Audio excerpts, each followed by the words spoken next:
Welcome to Chronic Curiosity, where real people have real conversations, driven by curiosity to discuss this life in hopefully an intriguing way.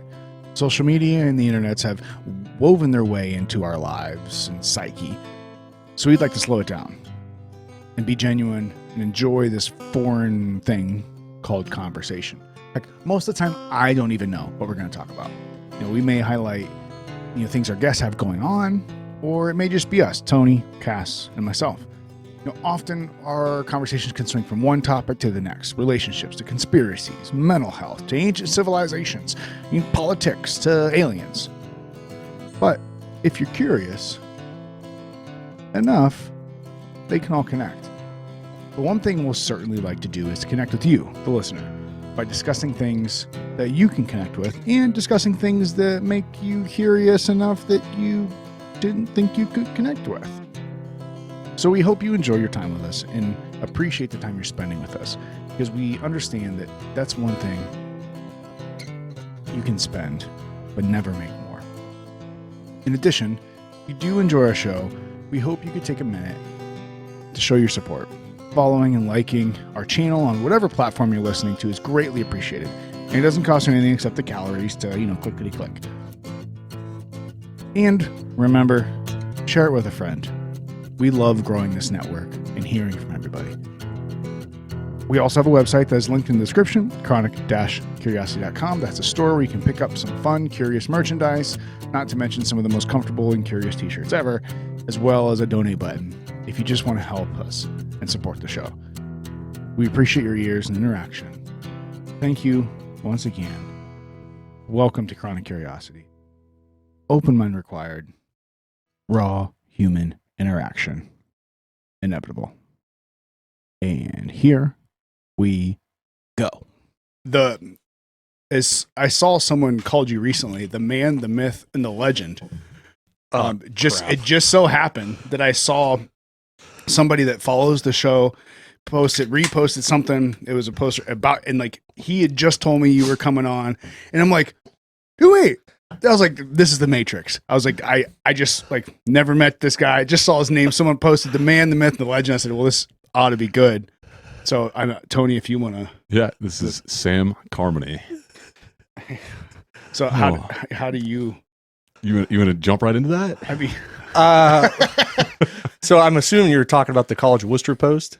Yeah. Yes. Yeah. So for probably about 3 years now, I volunteer assistant, which isn't much because of COVID. They canceled the one season, and then we had a half a season last year, and now we got hopefully we get back to a full season this year. But for years, since my 8th grade year, I played lacrosse, coached lacrosse every year. My first job out of college was a teacher at Jackson High School, and I was a head lacrosse coach there as well. And that's where that all comes from. So I just kind of volunteer my time at the College of Worcester. Coach PJ Cavanaugh and Dylan Neisler are, pretty good coaches, pretty good guys, but I really like them, so I help out.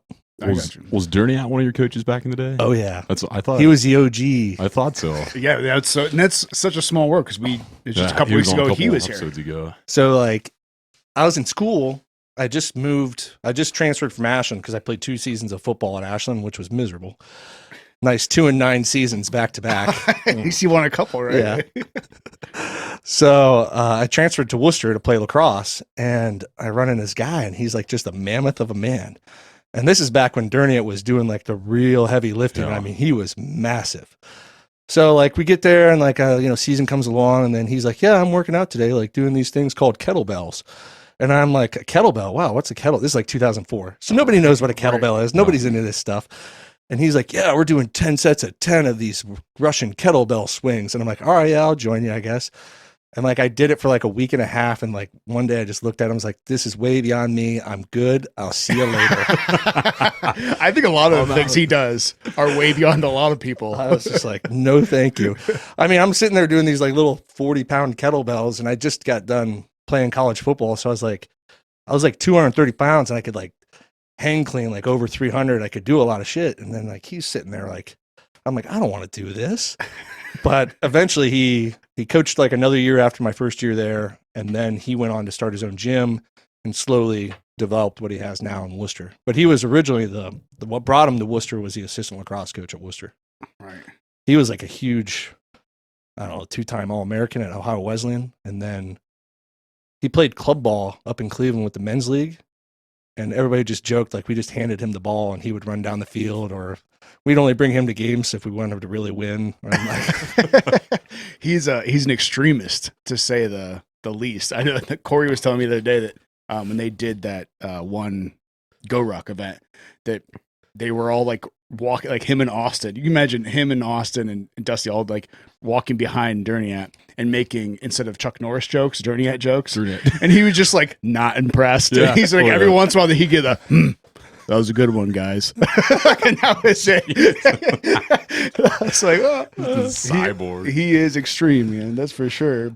yeah. I can only imagine what it would be like to have him as like a coach. You know, that's no thanks. So there was like one summer, and he was really into tire flipping, and he came over to our farm, and we always have tons of used tires from all our tractors and stuff. The whole length of the driveway. And he's like, he picks up these tires. They're like 420s that are 42-inch rims. I mean, they're huge tires, and he just like flips it real easy. He's like, man, this is pretty light. You think we can bolt 2 of these together? And I'm just like my brother and I are like looking at him, like we're sitting here doing these like smaller tires, like, oh, this is a good workout, you know? And he's just like wanting to bolt them together. I'm like, okay. Yeah, I did that in dragging tires. We did that. We put the harness on, like you chain like normal tires together. Oh, like, yeah. What? That's terrible It's shit. Puke City right there. That's way too much work for me.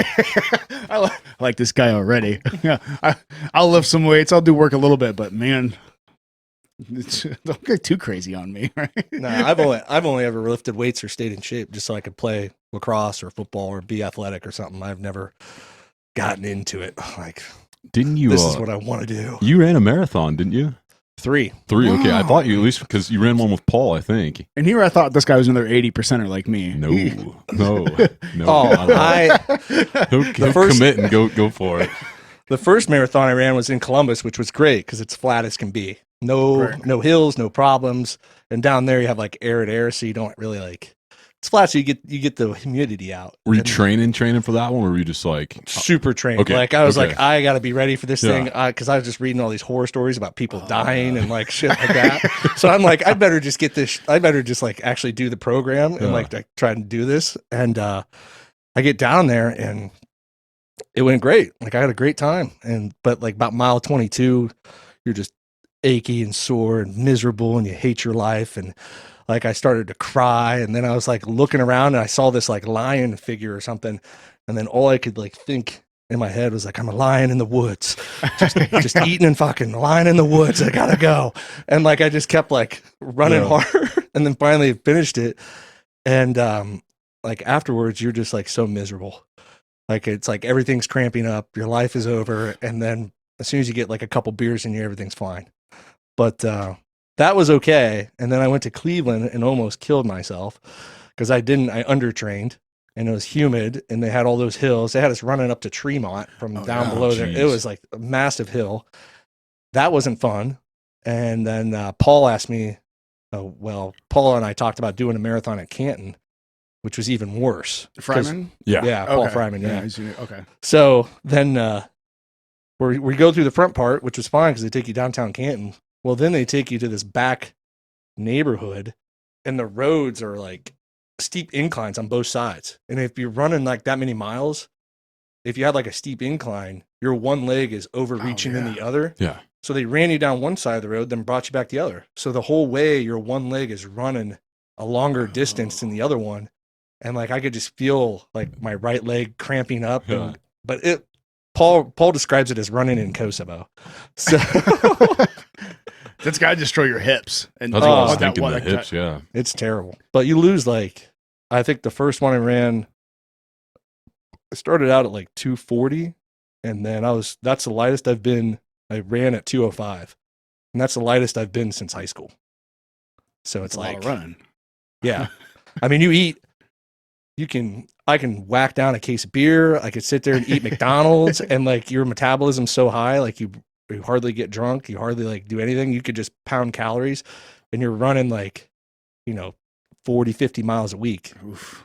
That sounds gross. It is gross. You mentioned that the mile 22, because what a marathon's like 24 point 26. 26.2. Obviously, I've never ran one. I like that. It's like, I have no idea. Obviously, I do not claim to know stuff. I just claim to be curious about it. I heard. Do you know who Lex Friedman is?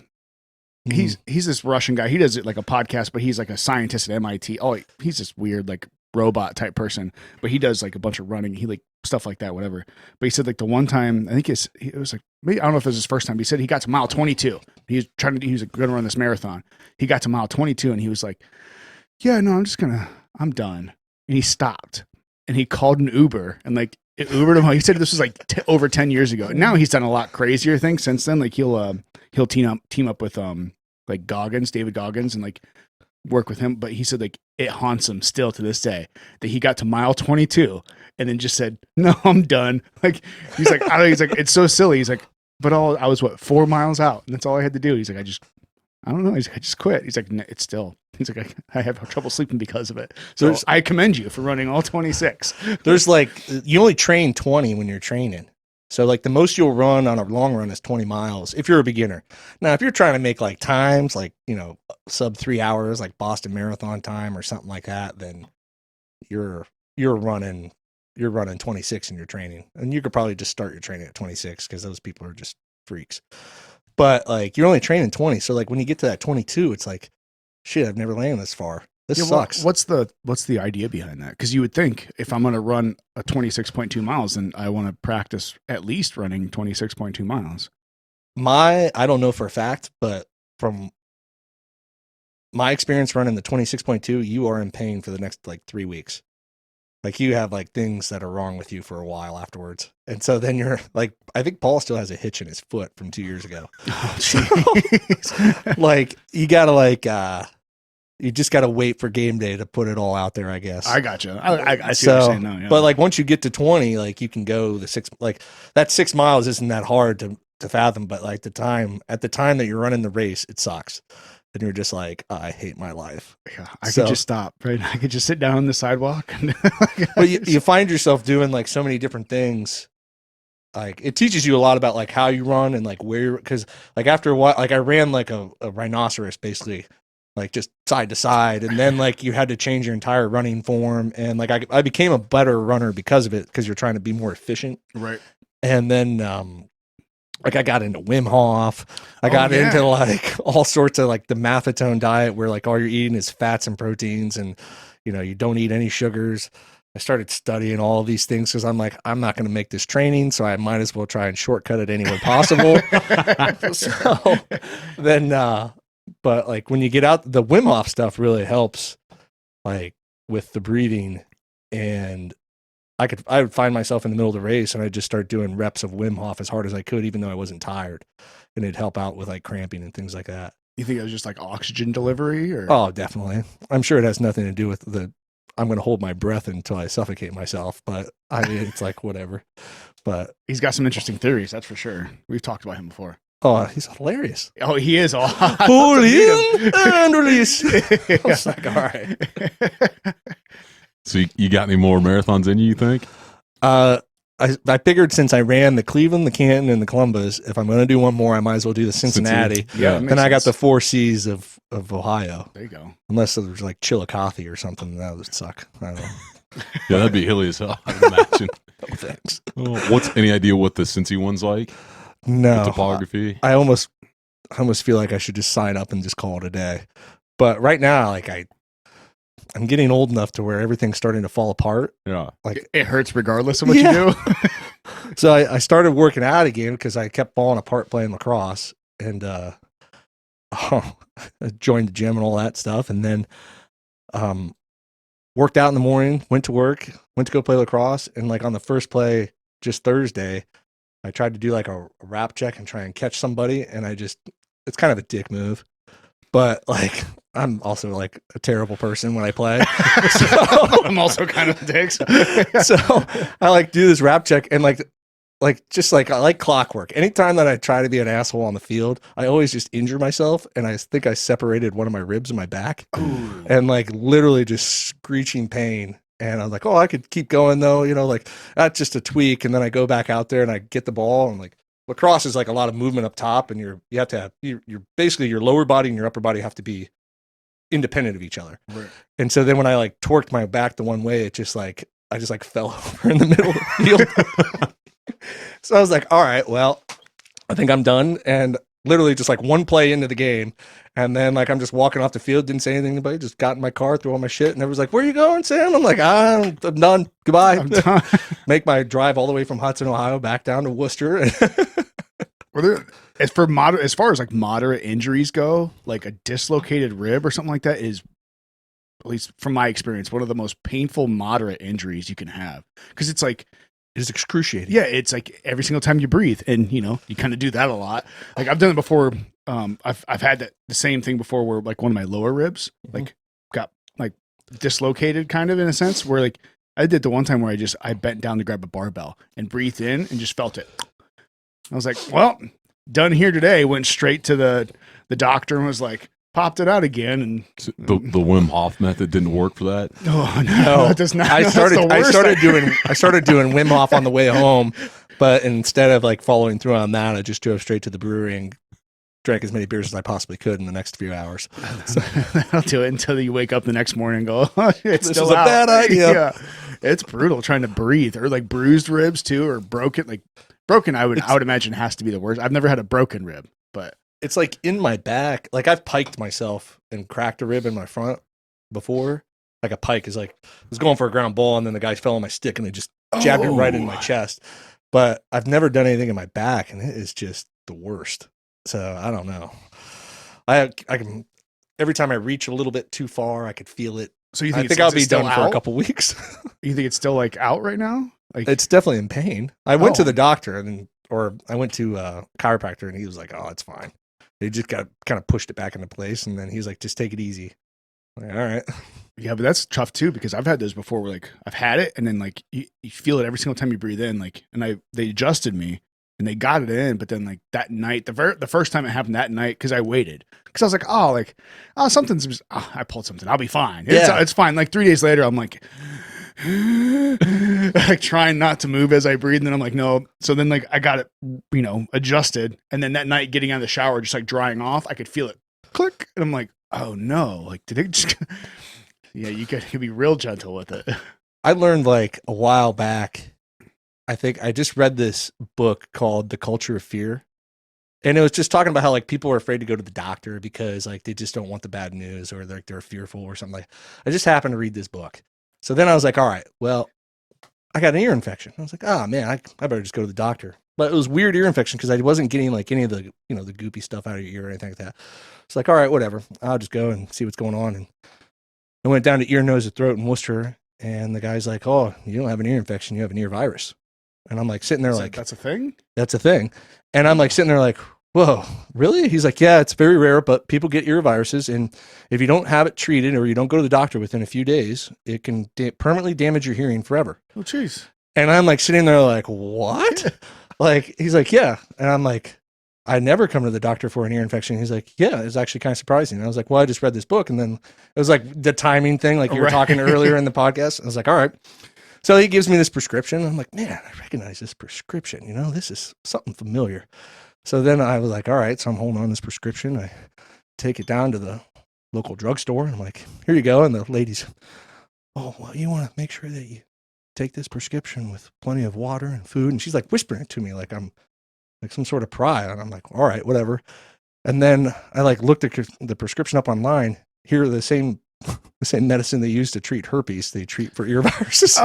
Oh, got you some Valtrex, did you? Valacyclovir, Femcyclovir. Yeah, she gave me some Valtrex, and I was just like sitting there like, yeah. I'm like, no wonder she was whispering to me. So- Oh, God. I was like, that makes sense. Funny story. I've taken that before as well too. When I was real young, I used to eat canker sores real bad. yeah. Well, at one point I got they started developing like in the back of my throat. Yeah. And I was like 12, 13, like maybe 14 at the oldest. And like I haven't it's weird now because I don't have get canker sores or anything at all now, ever. Like I've never had different than a cold sore. I've never had a cold sore ever. But like I don't have canker sores anymore either. But I went to the doctor and I'm sitting there with my mom, because I'm like 12, 13. and like the whole like back of my throat was just like canker sores. And the doctor was like, well, this is different. These are like different types of like, herpes simplex viruses and all these different things. And he goes, but, usually canker sores are different than like the genital herpes. He's like, so, but often a lot of times if it's transferred from like genitals to your mouth, it'll show up in the back of your throat. Like, he's like, have you, been performing oral sex or anything? I'm like I was like 12. I'm like, no. It's like, I'll plead the fifth. Yeah, I was like, I wish, like, no. And then but then they end up giving me, he's like, well, we're going to give you this, typically it should probably help out, but I was like, oh, okay, I guess don't flash that one around, huh? I mean, I can always remember back to that day, and I'm like sitting there like, man, if I ever get COVID real bad, I'm just gonna start taking Valtrex. I'm gonna see how that goes. See how you never know. It obviously works Kills for viruses. everything. Come on, it obviously works for everything. That would be So- misinformation, good sir. You can't. You're gonna Jeez. get us banned on that. but So I think your original question, you're like, how do you know Sam? Oh yeah, how'd you guys? So These are always good. These are always interesting stories because I have my own interesting story. When I met Tony, so I feel like everybody has like. I'm like the judge in Blood Yeah, Brady, and he just meets people in random spots. No, the first time I ever met him, I didn't really meet him. So him and his brother used to have this thing called Carmfest, and they still have it, but it's been around for how many years? 20 plus. yeah, I think since 2003 we started having parties out there. Okay. But it was just this like epic party of high school kids from all high schools. Dude, how many kids you think? I mean, I'd like to 200, think back when 300? we were in college and we were underage, it was probably one of the biggest underage parties in Ohio. I mean, we had like 500 one year. Yeah. It was like Just out of control. massive. Of course, not that you had alcohol at a party with underage people. No, Naturally. Of course not. no. Yeah, I think now that I'm like a decade plus older than that, I could talk more about it. out of the but- statute of limitations. Yeah. Yeah. Yeah. So I think I met you there, but not formally. It was like, hey, in passing, 500 people. Like that's a Carmony, like At his own party. that kind of thing. So, and I knew who you guys were because my dad used to work across the street at JVA, so he knew your pops. So, but the first time we ever formally met happened to be at what kind of class would you call that? Remedial driving Remedial class. for driving being class. idiots. Yeah. So I met some interesting people. apparently had both wrecked some vehicles, and we had to attend a remedial driving class, and I just remember, and I don't even think we met there. It wasn't like we talked or anything. I wasn't talking to anybody. Yeah. I was ready to go kick someone's ass. Yeah, so. he had the wrestling meet coming up, and wasn't it a wrestling meet? It was that day. Okay. I was supposed to be wrestling in semifinals earlier in the day, and so I had to be there by like the driving class meeting ended at 11. Yeah. And I had to be there by 11. Oh, geez. So So it's like- So I remember seeing this kid, and everyone's miserable there. What did you say? They put the drunk goggles on us or whatever, and it was anything. It wouldn't have mattered. Like there could have been a hurricane, and it was your fault. It was your fault that you wrecked. Like it goes back to that. It was your fault, and so we're just like, how we got to get through this thing. So it's probably 10:40s rolling around. We're not done. 10:50 rolls around. We're not done. Sam's getting antsy, and it's like 11 o'clock. And I don't even remember you saying anything. I just remember you standing up and started to walk out. Is that what happened? I feel like you just stood up and she was like, "Excuse me, sir. What are you doing?" You're like, 11 o'clock. I gotta go. Literally. I gotta go. And he just starts walking out. She's like, "Sir, you can't leave. We're not finished yet." You're like, 11 o'clock. I gotta go. You're like, "I got wrestling." And I feel like there was something else that slightly escalated, or I feel like you said something fairly brazen. I don't know. If I remember correctly, I just like basically told her, I was like, this is like a government class and you can't hold us past 11 o'clock. And I've reached my responsibilities and I have a wrestling meet to go to and I'm not going to miss that just because you're here or something like that. But it could have been worse than that because I was also It could have been worse. I was in high school and I was still kind of an asshole in high school as well. So I feel like there was some dude that was in that class too that was like, "You can't leave," like tried to get very authoritarian, or something like that. But all I know is I just remember thinking, I don't know that dude well, but like I can appreciate the size of balls that dude has on him right there being in high school. Just 11 o'clock, I'm going. I mean, like my mom is a very abrasive person and she does not take like shit from anybody. And she was telling me, it was like, at 11 o'clock, you walk out that door. And like my wrestling coach was like, yep, I ran those classes before. You can walk out that door. Like, blah, blah. Like, giving you the ammo. I was like all ready to go. Like, I didn't want to be there in the first place. And then, you know, as soon as my mom, who's like, she's very, like, she ran on the boys track team when she was in high school because they didn't have girl sports. She's like, I wouldn't call her a feminist, but she's not one to back down from like any of that kind of crap. And like she always like instilled sports into us, like we were important and things like that. So she was always very aggressive, and like she was giving me the go ahead to be aggressive. So I was like, all right, let's go.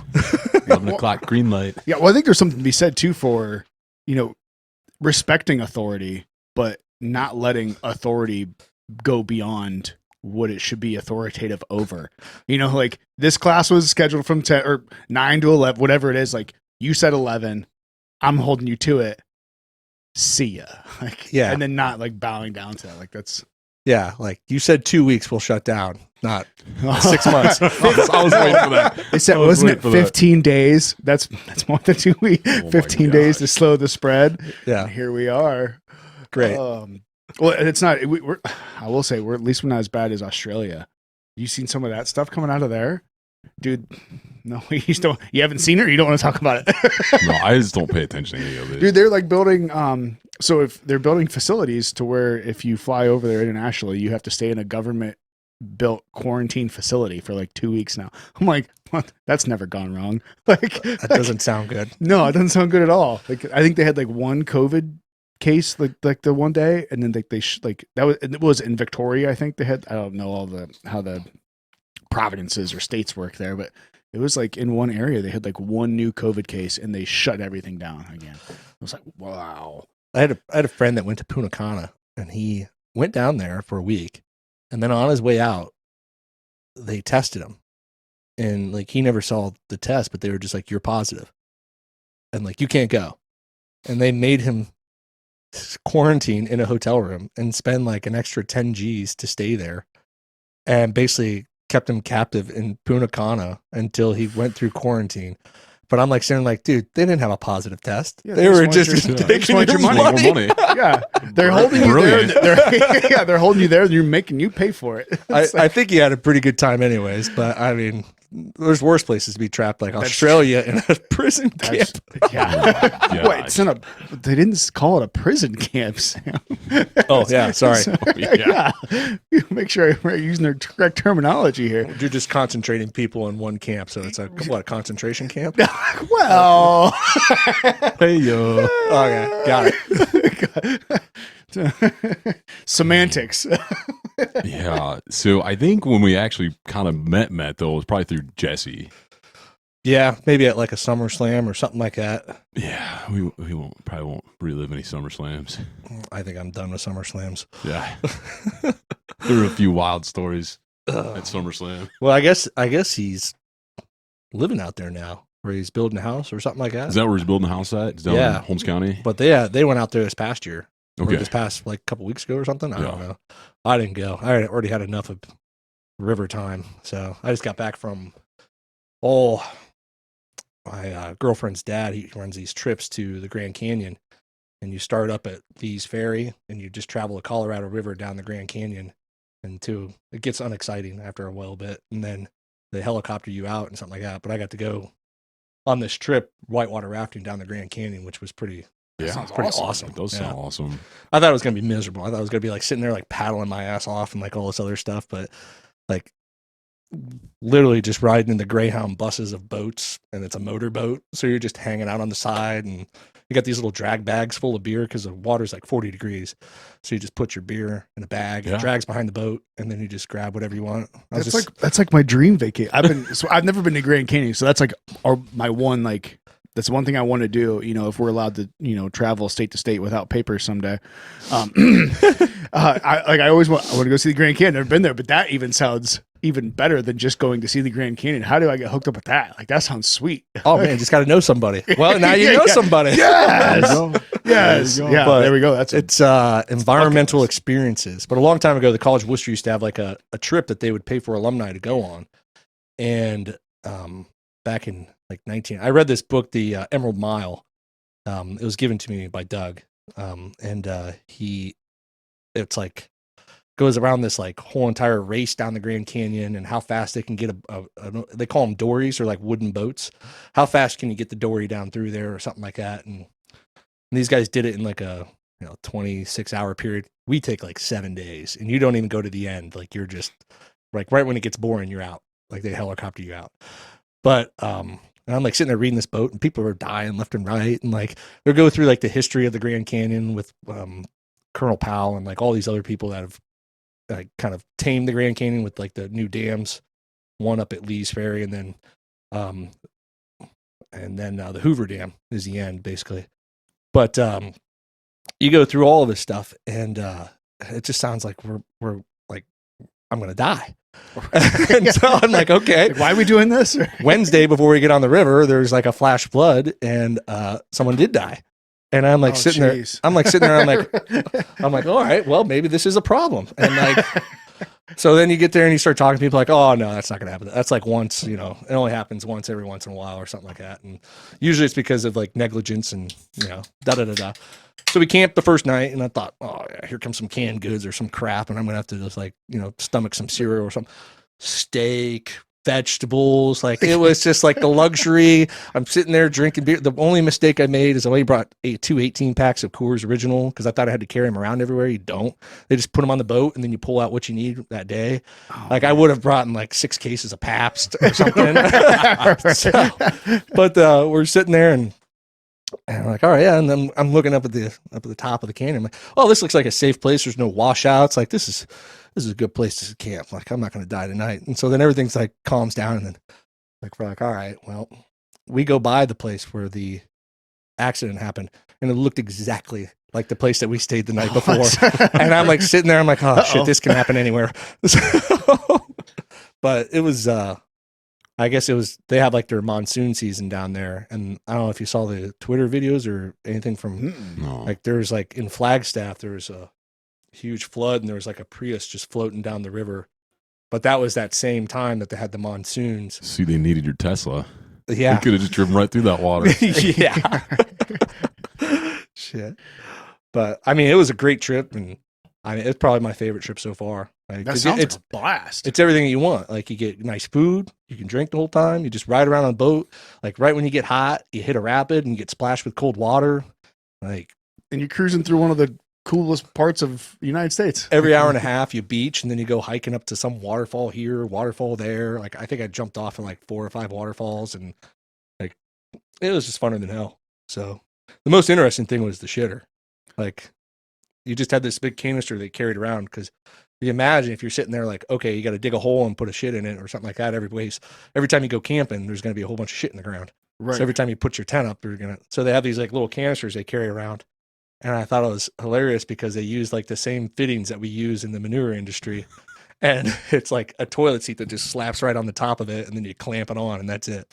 They just drag it along with the boat. They have it deep in the recesses of the boat, just in case if you flip, no one gets covered in shit. That sounds like a blast. That whole area out there, I had a buddy or a guy I knew that it was like right after he got out of the Marines, he went out and him and his girlfriend spent a bunch of time out in that area. And he was like, while I'm out here, he's like, I want to like go do some like cool stuff. He's like, so he found that there was a place that you could just go camp in the middle of the desert. He's like, so we like went to a Walmart and bought like a tent and this, that, whatever. And we went out just to camp out towards the Grand Canyon, somewhere in the middle of the desert. He's like, and that night, like a thunderstorm started rolling through real close to us. He said, it was the wildest thing he's like, I've ever seen. Like, cause you're out in the middle of the desert, and all of a sudden it's just boom.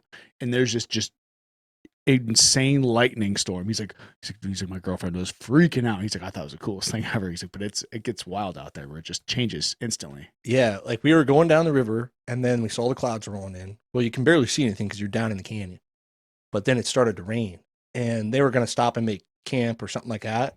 And they were like, we can either stop and make camp, or we can just continue down the river to the next campsite. and we can travel in the rain. And I thought everybody was going to be like, no, it's too scary or whatever. Everybody's like, let's go down the river. I mean, we're going to be wet. Like, might as well just continue on. The coolest part of the entire trip, because like all the granite on the sides of the cliffs were wet, and then like the lightning was flashing like constantly. There was like the flash floods were coming in on the sides of the canyon, and I felt like any minute King Kong was going to come up out of the water. Like, Jurassic Park, here comes a Tyrannosaurus Rex or like something. And like I thought we were going to die for sure, but it was like so exciting because like, and then like it just looked like the canyon was alive. And then we went by it wasn't that day. We went by like an old volcano, and it's like Vulcan's throne. Like all these people are into like Greek mythology and like Roman mythology, so they're like everything's named after like Greek gods or something like that. So they had like Vulcan's throne, but that was like a different day. Now I'm thinking of it, but it just looked awesome. It was awesome. So I have to schedule my next vacation when we able to go out there. That sounds awesome. That sounds like everything I'd want to do. You can go cool. Like as long as you have to be 14 to go, and like Meredith's gone a few times when she was a kid. But then after you reach that age, it's like a great family trip too. Like, because it was her dad, her, and myself. And the year before, her dad took her his granddaughter, or married granddaughter, or whatever you want to call it. But then they went out there that year. But every year he's running these trips, and it's pretty cost effective. I mean, it's only like a few $1,000s for each person, but you get like everything's taken care of. You don't have to cook a meal. All you got to do is put up a tent and a cot and lay there. That's it. That's the most work you have to do. What's the weather like at night around there? Like, depending, you just camp outside. Like, you put up a tent just in case it rains. But if you're outside of monsoon season, it's like 90 degrees, something. It's hotter than hell. Even at night, even when the sun goes down. But then you just sleep out on the cot. And it was raining for our trip, which I thought was pretty cool because I'm not a big sun guy. So I was like, all right. I had a bunch of these long sleeves all set up so I didn't have to put on suntan lotion every day. But a couple of the nights it was perfect sleeping weather where you didn't need covers or anything. You just slept on the cot on top of your blankets. So it was, but then as soon as it rains and you just kind of go inside, but the entire time I just took the tarp and just threw it over myself because the rain was done in like an hour. And like, we're talking like when it rains in Ohio, it's like a downpour of epic torrential Noah's Ark type stuff compared to what happens out there. It's like a sprinkle. Like you're just hanging out. Yeah. So because I don't mind. I like the sun. I like getting that natural vitamin D. I like the sun, but man, the heat just there's something about just sitting there like when I don't deserve to sweat. That's when I get agitated because I'm like, man, I'm not even working hard right now. I'm sitting here. I'm not doing anything. I'm sweating. Like I don't deserve this upon me. Like you go and when you're on the boat, you're sitting there, and the first day it was overcast, and I was getting wet. And I was just like freezing and shivering. Well, because you said the water's 40 degrees, something like that. That's pretty chilly. So I'm like sitting down the whole time, and I'm like, man, I'm just going to stand up because I need to get moving. Literally stood up, and it's like 5 degrees warmer. Oh, well, they are coming off the water. Yeah. Huh. So like you're constantly, when it's cold out in the morning, you wear like a rain suit. And finally, like the next few days, I wore my rain top. And then you don't get cold. You just keep the water off you. And then when it hits like 11 o'clock, it gets just beautiful out. But then you get hit with water. It's wonderful. It's a great trip. It sounds like a good time. I have like no negative. The only negative is I didn't bring enough beer. You didn't. I can see that being a problem. 6 racks of PBR. I mean, in the end, you should just bring as much as you can because then you won't ever run out. Like that's what I've discovered. Oh man. So Sam, you have a pretty interesting history though, man. Kind of going from what you used to do vocation wise to what you do now. Can you touch on that a little bit? Yeah. I was a high school history teacher when I first got out of school. All the way through college, I did like construction jobs. My dad wouldn't let me work on the farm. He's like, you need to go do something else. I'm not paying you to exist. So it's like, I was like pouring concrete and like masonry, and I'm like, this is terrible. Like, I'm like, It taught me that I really wanted a desk job. So then I went out and got a teaching job at Jackson. And those are like the two worst construction jobs you could have: concrete and masonry. I feel like Oh, those are like the most, maybe like black top. Like anytime that stuff's, I chose the wrong construction jobs. I was tending masons, and I just got done with Roar by the Shore, which used to be that Formula One racing up in Cleveland. They don't have it anymore, and we were so drunk, and I was so hungover the next morning, and we had to go, and there was no air. It was 90-some degrees, and I was just pounding Gatorades on the way to his shop where he was building up his shop. And about 11 o'clock, my full body went into a full body cramp, and I had to go to the hospital. And I had to get IVs. I had to get all this stuff. Like, it was out of control. But that was like the worst job. But like by the time I was done, like that was the only time in my life I had a 6-pack. It was the only time that I ate McDonald's every day, and I could just pick up like 400 pounds with no straps and just throw it around wherever I wanted. Like, it was not difficult. So, I mean, you got like your hands just were hurting the entire time. I remember after my first day, I went down to Leroy's and just held on to the mug that was the Frosty mug. I just held on to the mug for like a half an hour. Yeah. I held on to the mug for a half an hour before I even took a drink. And so Icing the hands from the inside out. yeah. So then, anyways, then I got into teaching, and I taught for 5 years in Jackson local school districts, coached lacrosse. Probably around that, my last year, I approached my dad about coming back to the farm, and through my own situational problems, I've made my way back to the farm, and we do this. We're like contract manure spreaders, so we go out to people's farms and we lay flat hose, and we pump manure straight from their ponds, and we spread it in a field by a system called drag lining. So we drag a hose behind a tractor, like a 6-inch hose behind a tractor, and we just continuously spread manure in fields. So, I mean, if you're like a 50 cow dairy or something, it's not really worth your time to hire us. It's better off tanking it. But if you're thousands of cows or hundreds of cows, then we're your man. So, There's got to be some kind of science behind all that. oh yeah, like you have big, huge centrifugal we have feeder pumps to our centrifugal pumps to inline pumps, and they all hook together with these hose lines, and we're pumping like anywhere from 2,000 to 3,000 gallons a minute. And if it blows up, it's a mess. The messes of all messes. Yeah, I can imagine. I mean, some days show. some days can get really hard, and other days when everything runs smooth, it's just like you're hanging out in the truck listening to the radio the whole day. So like, it's a lot of setup to get everything going, but once you're up and running, it's probably the most efficient way to move manure, just because you don't have to, like, for instance, like if you had a 7,000 gallon tank, like you've seen the manure tankers definitely up in this area, right, cruise around. Like if you have a 7,000 gallon tank, it'll take you like anywhere from half an hour to an hour to make a round trip for 7,000 gallons. Well, if we can lay a hose to your field, we can do that in 3 minutes. Right. So like, these tanker guys, we're all friends together, and they all joke with me. Like, oh, you guys going to get started today? You're going to do anything? I'm like, yeah, well, in 30 minutes, we're going to do what's going to take you a week. So it's like, all right, yeah, thanks. The different factors of efficiency there. Yeah. But we also have we work with a couple other companies, and we do we have a frac tank that we set up so we can go to like bigger fields, and then they truck in the manure to the frac tank, and then we drag hose it off. But people like it because you have less compaction, less impact on the ground, because you're just a tractor. And if it's wet out, like we can keep running. Like we don't if you take a tank across wet ground, you're just tracking it up, and you compact the soil a lot better, or a lot more. So like we have our limitations when it comes to like winter time. Like we can't run in the winter. Obviously everything freezes. Right. But they can. So there's positives and negatives to both systems. But if you have a mass amount of quantity, then we're kind of people to call. But my old man got into it a long time ago in the early 90s, 80s. And he just kind of developed. Like he was like an OG. Like there was the only person, like everybody made fun of him because like you can't drag land in Ohio. And he's like, okay.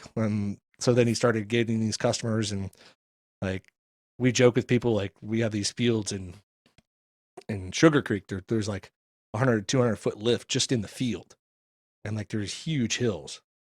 And like we tell people at these conventions, like, oh yeah, we have like 100, 200 foot lift, and and our pumping and stuff like that. And these guys are like, oh yeah, we have that much. And I'm like, well, we're just in the field. I'm like, what are you talking about? Like, what do you mean? You're like drag hosing on hillsides? And we're like, yeah. And they just don't understand like how we do it. So we have like a little niche going on. That's the way to do it, right? Yeah. You got to be the only guy in town. So this was a couple years back, but I feel like you told me a story about some crazy piece of equipment that you guys got that would like something for I don't know if it was for the pits or I don't know if you remember what I was talking you mean the about. crawlers? Maybe it was something. We have legit, we have these like 14-foot by 25-foot boats that are remote controlled. They're like big RC cars, but they have flotation boats around the outside, and we drive them into pits, and we use those to mix up manure. That's what I think. So That's it's what like it a was. giant remote like mixing device. Yeah, it looks like a big red shit dragon. It's got like a snout, and it just like kind of moves around, and then it's got all these jets underneath. And like Noon made these things back in the early 2012. They started making them, and we bought one in 2015. And now everybody's kind of copying their design, but the pumps are like it's like a massive. Well, we have one that has a Cummins 6.7, and then we have a Cat 6.7 diesel engine on both. But they have like whole hydraulic systems that run them, and it's all remote controlled, and yeah, it's crazy. It sounds sweet. Who did you? Are you trying to? I want to know what these things look like. Well, so I was looking up drag hose manure application because I have no idea what you're talking about, and so I I'm want gonna to see this shit pull dragon. up Dude, I'm thinking this. I just want a Carm Farm shirt with a picture of a shit dragon on it. I What feel is like the you go see name like of it? weld something on top Yeah. of it. It's like this. Noon crawler, so NUHN, and then crawler. So, we mix manure for the poo pit up there off of The Quasar. yeah. Oh yeah. So then they were all, how people are. They don't like that place. Not whatever. yeah. Yeah, it's whatever. And so then they were all like, we're on Facebook, like posting about how they lost an excavator down in the pit and da da da da da. Like they lost a piece of equipment, and then somebody got on there and was like, no, actually, that's their mixing machine for that. That's our shit dragon. It's amazing. We should. That's it. Oh, okay. So it's like an amphibious type. Okay, I could see how somebody could see that. Yeah. So it's when we bought the original one, it was the newer one that we have. Well, there I am with my dad. Oh, that's you. Yep. That's the old man there, and that's our newer one. That's got like that's a big machine. Yeah, to go floating around like. That's pretty sweet. It's for the big pit. Like we have smaller pits, or that's down in Sugar Creek. There, they actually don't even have cows anymore. Like that. Yeah, even the Google found you. that's right. That's I mean, there's awesome. only a few That's- people that have them, really. So it's like, That's well, there's pretty like I think there's like 500 or 600 of them made, or something like that. But we use it in all sorts of facets of the business with manure, but we also do like sediment pond cleanouts. Oh, okay. So like if you have like we do a couple for coal plants where they do like washing coal, but they have to take care of those runoff pits constantly, Right. and they fill up constantly. So we go and pump them up and put them in the hole in the ground. So we have worked at Zanesville, or not Zanesville, but New Lexington. There's a huge landfill down there, and they have sediment ponds. We've worked there before, but we get into anything with cash. There you go. I like it. You guys, now I can see why you guys are friends. like That makes sense. Did you? Speaking of manure, did you see that? I think it was it yesterday or the day before something happened where there was The 3 guys. Yeah, the 3 brothers. Did That you is know them or anything? Did you? I don't know them, but there's like people around here that do. Okay. But that is like, I mean, I don't know the whole story behind it, but that is something that commonly happens when you're not. I guess you get on. Whenever we get people that work for us, I always tell them like, whatever you do, don't freak out. Like, and that's the last thing you should tell somebody because they always freak out. Right. But like probably what happened is one brother went down in there to fix a piece of equipment, which you should never do. Like I'm kind of surprised that they did that, because like you can't any kind of recesses, any kind of small areas, especially in the summertime, you never get near them. You always stay up where there's open air because of hydrogen sulfide poisoning. And manure is basically down there fermenting and hanging out and whatnot. And they probably just got done mixing, because their pump was broken. So they probably were mixing and their pump broke. And so then that also creates more of it. So, but probably one brother went down in and then he passed out. And then another brother went to go get him. He passed out. And then the other brother went to go get him and they passed out. Right. That was kind of the story. So for people, I don't know if you found that story, but there was a, I can't remember where was that at? Is Western Ohio, right over by the Indiana border, because I think they had to go to Indiana to get to the hospital. Yeah, they went to Fort Wayne, Indiana to go to the hospital. Okay. Yeah. So for anyway, I literally, it's Mercer County. It's so weird because I just saw this story, I think yesterday, this morning. So, I mean, by the time this comes out, it'll be a week later, but, so there's I'm assuming there's these sections underground that are near these manure pits that have pumps that circulate or pump out, whatever. And I'm assuming it has to be concrete, I would think, if it's underground section. And it sounds like you said, that's the kind of the idea that I got from the story was, one of the brothers went down to fix a piece of equipment or check out what was going on. But when you think about a manure pit that, all the gases and, chemicals and whatnot that are going to be in the air from those fermenting, all those fumes passed out, and the other three brothers, and they were 30, it was 34, 36 and 37 or something like that. Yeah. Well, I'm sure he freaked out and was just like, oh my God, my brother's down there dying, and it went down. But it's sort of like diminishing returns. You're not, if he's going to pass out that quick, by the time you even get his body up, you're going to be using all your oxygen, and next thing you know, you're going to hit it too. So, I mean, what do you do in that? Do you have to go in with oxygen tanks, or you have to? You better call 911. Okay. And not go down there. I mean, that's most of those pumps, they're all, I don't know how theirs was built. I don't know anything about it. But you think about a pump, pump's $5,000. It's not worth dying for. Yeah. So, but I mean, that's just, if you don't, that's just farming. Yeah. That's just farming. Well, even it happened to me one time. I almost passed out in our frac tank because we had something, I had to get in there and clean something. I can't remember. We had an enclosed frac tank, and we had just had hog manure in it. This is when I first started, and I was climbing down in there for something, or something was plugging or I don't know what. I can't remember because I almost died. But then I was down in there, and I slowly started getting the star eyes, and I was I better get out of here. And I just threw everything down and just started crawling up. And then my dad, and I was hanging on the edge of the tank, and I was my dad saw me, and he came up and grabbed me, so I didn't fall back down in if I passed out, and that was it. It can happen. It just, I didn't think it was going to happen there because everything was empty, but it's still holding gas. Right. So, and there's no flow of oxygen, there's no airflow and nothing. So, it's the same thing as carbon monoxide poisoning. People talk about in your house, have a carbon monoxide detector, because you just, something like that with gas. Have those. You have you can go into, so you can have a detector on, they have little, they look like little radios. Makes and sense. You just hold on to them. They had them at the landfill, any place where you have OSHA regulations and stuff like that. They it's have a shit Geiger counter. Yeah, there you go. Yeah. But farms, you're not held to any of those responsibilities, and so they're just, you can be up there and they go down in, and that's it. So, but every one of those things, anytime we deal with them, let's say they have an orifice like that or something, and there's a pump down in there, we have all these cranes, and we just crane them out, and we work on them, and then we crane them back in. There's no reason to get down in there.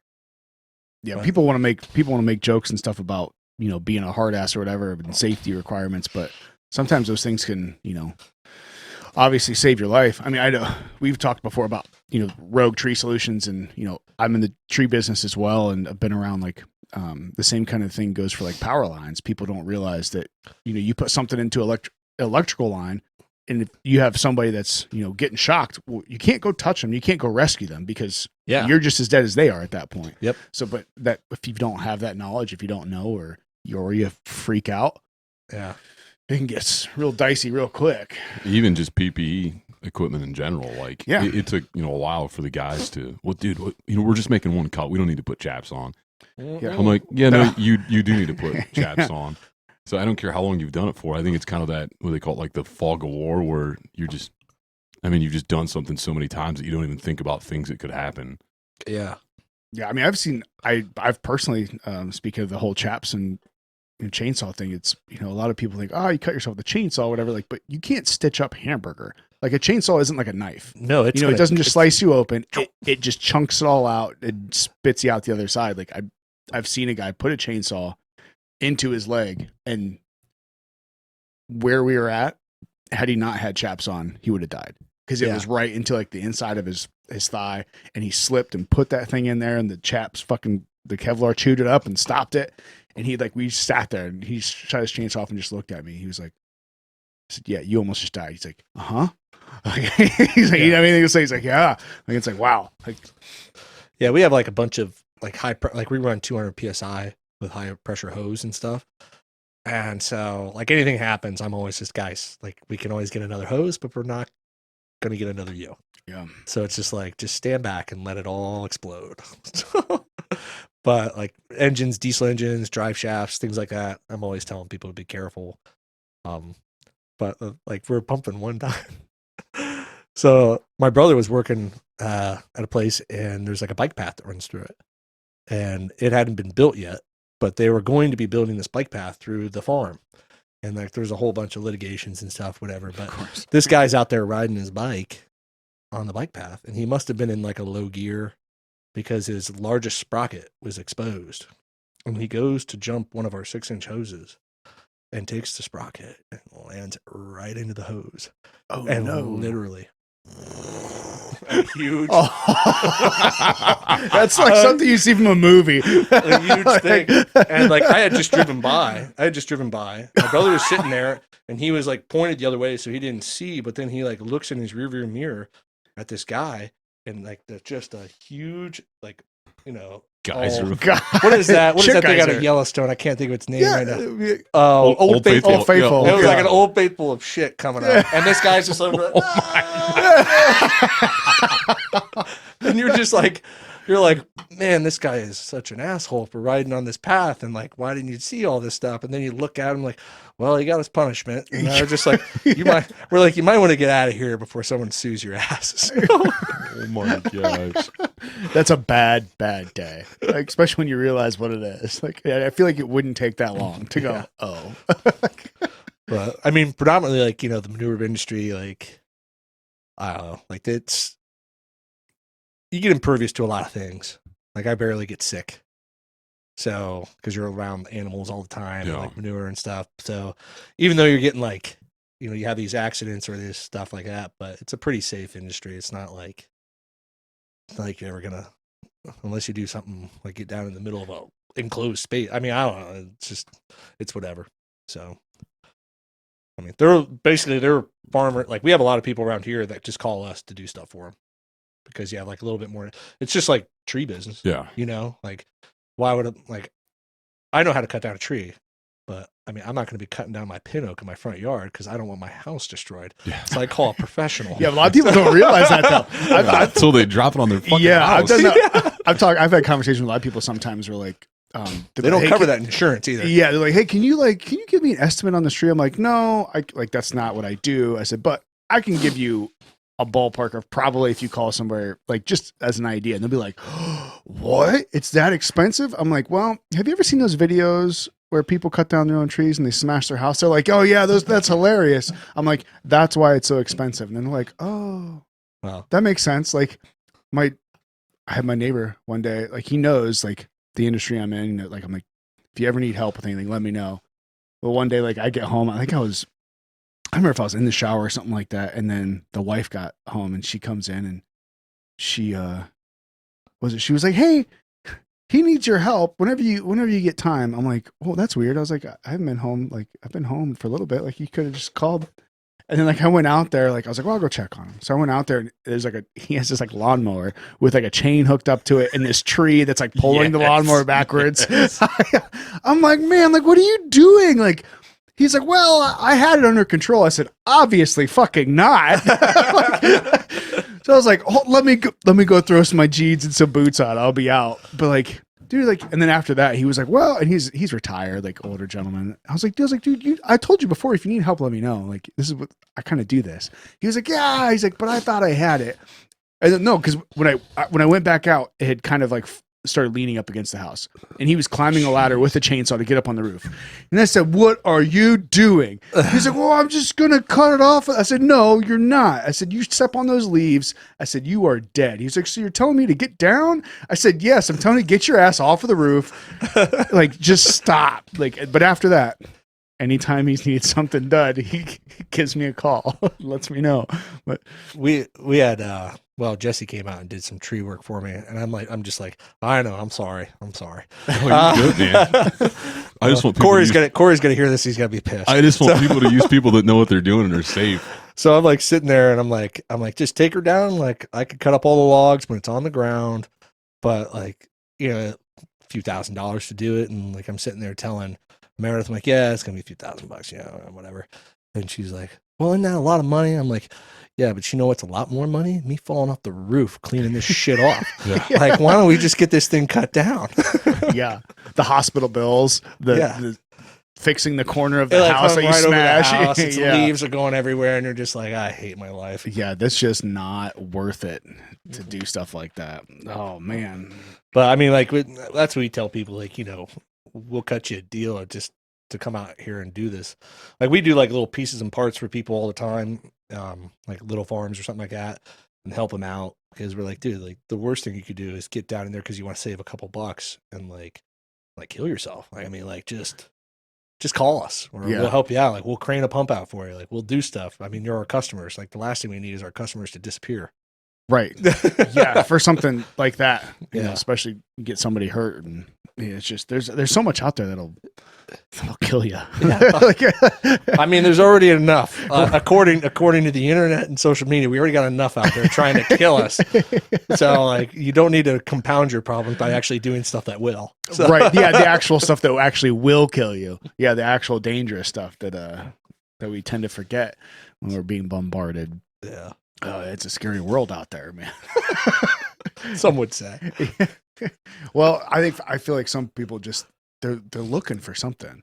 I don't know if it's boredom, if it's because they don't have a job that they have to like really pour themselves into, or a company like running, like, because you for most part, I realize that like people that either like own their own companies or run their own companies or doing something like that, like they don't worry about too much else. Like, look, I'm way too busy to be worried about all the stupid shit you guys are. Like, so I got stuff I got to do. Like, I don't know if it's just like that. Maybe that's part of it. Like, I mean, like, I don't know. Like, obviously being a teacher and then now helping run a business with my brother and dad. Like, it's like you look at like the education system in America, and it's just like give me the kids that aren't following the rules. Like, those are the ones that are going to be successful. Like, all these kids are just like, I'm getting my grades, I'm doing this, I'm doing that. Like, it's going to be tough to teach them about the real world. Like, we had a couple brothers work for us, and they were the Lyons brothers, and they were valedictorians of Worcester High School, like, super smart. And they worked for us this summer. And like, at first it was like, this is a dipstick, this is that, this is how you use this. But like, you only had to tell them one thing one time, and then they would have it all figured out. Or they were very just intuitive about what they were doing. And so asked a bunch of questions all the time. And then, like, before you knew it, like, we could send those two kids out on a job, and they could run a job all by themselves. It wasn't an issue. And we never have people that are bright enough to do that. So it's just like, it's like, wow, like, to pick that up in like a couple months is pretty impressive. And that's hard too. The book, like, some people are really book smart, and they're.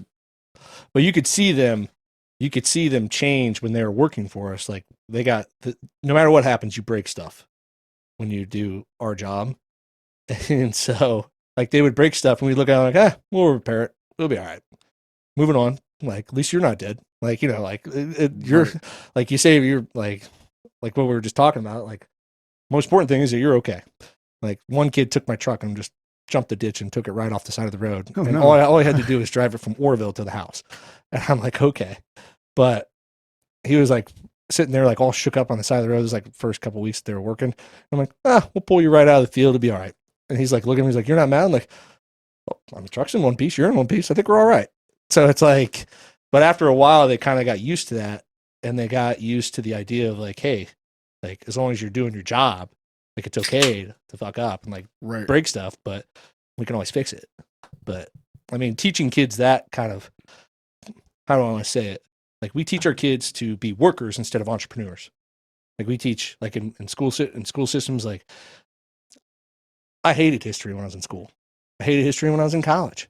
I just did it because I wanted to be a teacher, and it was the least subject that I hated the worst. Like, and so, but then as soon as I got out of school and I had to teach it, when I had to be the entrepreneur of history, then I had to study a whole bunch. Then I started reading a whole bunch of books. Then I started doing my research, because the last thing you want is be in class and someone asks you a question and you don't know it. And the last thing you want to do is lie to them. So like, you're sitting there and you're reading a whole bunch of stuff and you're like telling kids, well, I don't know that, but I'll come back to you tomorrow for it. So like I'd sit there and like have a list of things that I needed to study. Like my first couple of years, I was like, well, I need to read up on this, I need to read up on that because I don't know. And these kids are asking me about it. And then like after a while, that list just keeps decreasing. So like, I guess, I don't know. I feel like you could go a long way if you really fashion schools to be more entrepreneurial than just do your work, fill out your timesheet and go home. What do you think a key is? Because we've discussed that before, where it's the school system. It's not necessarily like the teachers aren't the ones that are broken. Like the way it seems to be like the way it's structured. Because you have some people that really want to be teachers and just really enjoy what they do, and like I applaud them. But like the confines, it seems that they are being held to, and the structurality of, I don't think that's a word, is it, Tony? It is now. Okay. Like, but like, what do you think if we can't, maybe can we do something about the schooling's part of that? If not, like, as, parents of, students and stuff like that, like what do you think would be like an important way to like try to break that mold of just, do what you're told and just follow these guidelines and punch the clock and call it a day? Like, now asking in America right now to be rational about anything. Sorry, was that too rational of a question? Way too much. But I'll just stick to my wheelhouse of history and my complaints about the curriculum that they have currently. Like when I was teaching history, it was like 8th grade or 7th grade year was world history. I'm like, 7th grader cares about world history. And then like 8th grade year was US history. Then they go back to world history. Then they go to US history. Then you get into the electives like psychology and sociology and stuff like that. So I sit there and don't look at history like it's facts and dates and stuff like that. I look at it like it's science. And I never really liked history until I took a couple psychology and sociology classes. And then once you get through that, it's like history becomes like a whole different world. So in my opinion, like in 7th grade, when you're going through puberty and all you can think about is chicks and dicks, like now is the time to teach them about psychology. So like, let's teach them about like how their brain works. Like, why are they thinking this way? Like, why do you act this way? You have to start with one person. And like, if you sit there and look at how many mental problems that we have, or people having identity crises, and like, it's cool. Like, if you want to be whatever you want, that's fine. That's wonderful. But just understand who you are. Like, why wouldn't you at 7th grade teach psychology? Like just a basic level of psychology, like the law of self-interest, or like, different, like you sit there and you study philosophers and stuff. Why not study psychologists? And so then that's one brain, right?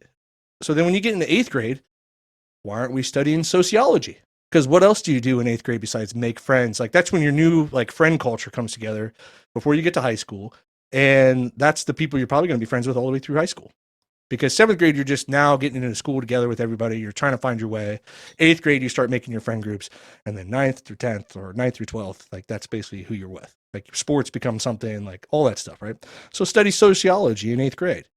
And then after that, then you can study whatever you want. Because once you study one brain, then once you study multiple brains, then you add in the variable of time. So now you're studying multiple brains through time. And that's history. So you have, like, personally, I would do American history first in 2 years, because you have to understand your own culture before you can understand others. So then you have American history like freshman, sophomore year. And then after that, when you're a 9th or 11th and 12th grade, you study world history. And that is how you slowly work yourself through the history paradigm or whatever it is. I don't even know if that's a term or not. But Sounds anyways, good. It is now. That's what he would say. so like then once you're done with that, like once you're graduating from high school and after you've studied world history, then you could have a little bit more appreciation for like if you're going to join the military, if you're going to go and travel the world, if you're going to go do a broad program in college, like if you're going to go to Italy or something. Like I got a kid that played lacrosse for me this past summer. He's going to Italy to study architecture. Go to school at Kent State or something like that. But like you have all this, your options are endless, and you build up like a base for these people to understand what they're doing. But does anybody ever think about this stuff? No, because like the people in your curriculum directors and your administrators and everybody like that, they're the teachers that said, yes, I'm okay. I'm compliant, blah, blah, blah, blah. I do what I'm told. I stick to the union. I do this. I do that. And by the time they get to a curriculum director, they don't know shit besides saying okay. Right. So like, as far as like, I see it all the time now with like administrators just not even doing their job, like ADs, principals, things like that. And then they sit there and they pick on people that are trying to do new and innovative things. Like one of the reasons why I got non-renewed at Jackson was because I started using Google Docs as like my platform. By my final year, I had it down to where I did everything online with Google Docs. And I had these kids like, they'd be busting out like PowerPoint presentations in a day or two, just because you had the seamlessness of like the slides, Right. where you could just boom, boom, boom. Or they'd be working on a paragraph together, but they could be on two different computers and Two they different could, places. yeah, live. So then when they went home, they could sit there and work on it. Like they'd have stuff, like we were so much more productive on it. And the principal told me that it was dangerous because the kids could chat to each other on Google Chat. And then I had to shut it all down. Exactly. Exactly. And I'm like sitting there, I look at it, I'm like, well, can't they just bully each other? And there was like an instance where one kid was getting bullied by another kid. And he was like basically calling him fat and everything else, which was kind of weird because the kid that was bullying him was also fat and like all this other stuff. But Kids don't know what the hell they're doing. yeah, eventually this kid just turned around and popped him in the nose as hard as he could and put him out. And the kid had to go to the hospital and all this other stuff. And like somebody asked me like, man, that's terrible. I can't believe that kid did it. I was like, I can believe it. And I think that kid deserved every bit of it. And like, Talk it's just shit, like, get hit. but that's like another reason, like if he didn't want to get punched in the face, he should have kept his fat mouth shut. Like, you know, Yeah. but you can't say that. Right. And when I did, that got me in trouble. I mean, it's obviously something you don't want these kids to do, but like, you know, when you're sitting there and you're talking about justifications of what they're doing or something like you have young kids, like they don't know Right. they don't know that they could get in a lot of trouble doing that. They don't know that assault charges exist. And then like, but if you sit there and just let it happen, then that's what's going to happen. Right. Like people are going to get bullied. And then instead of having a recourse of physical action to fear people, then they just have to internalize all that shit. And then they have mental problems for the rest of their lives. Right. Like, just let it go. You're saying there should be some physical consequences for words? Is that what you're saying? I don't really think there should be physical consequences. I think that they should have like The fear of physical consequences. No, I'm joking. it would be simple if you could sit there as a principal and be like, okay, like you're being a real dick to this kid, so why don't you go run like 16 laps? Or like, you know what, we could really make your life hell, because kids don't, like, you could sit there and tell them like, oh, you're a terrible person and blah, blah, blah. And like, they're just going to look at you like, whatever. But if you could put them through physical hell, that's where it's at. Well, there's something even tying into it, and I wanted something really interesting that I was thinking about while you're talking about that. But like, you know, as a kid, like we've talked about before, like raising a kid, like a small child, and I don't condone like beating your kids, because that's like, I used to joke about it, like, oh, well, you know why my kid's really good? Because we beat her when she was young. Obviously, like we didn't actually beat her, but it's like a joke. But like, it's one of those things where when you're 4 through, I mean, what, 25 at least, you don't understand like words. Like, Yeah. you know, you can't really soak them in, like you can't really understand them and process them. And yeah, you get what they're saying, but like you said, telling a 12-year-old, oh, like, sure, I'm disappointed in you, and that was such a terrible thing to do. And they're like, okay, like, and then 5 minutes later, they're like, hormones raging. I have no, like, they're thinking about 1,000 different other things. They can't hold on to that. So there's something to be said about some kind of remembering. Your body remembers things better than your brain does at 12. But I think it was really switching topics there. It was really awesome hearing the idea of transitioning history and how to teach it. I never thought about it like that.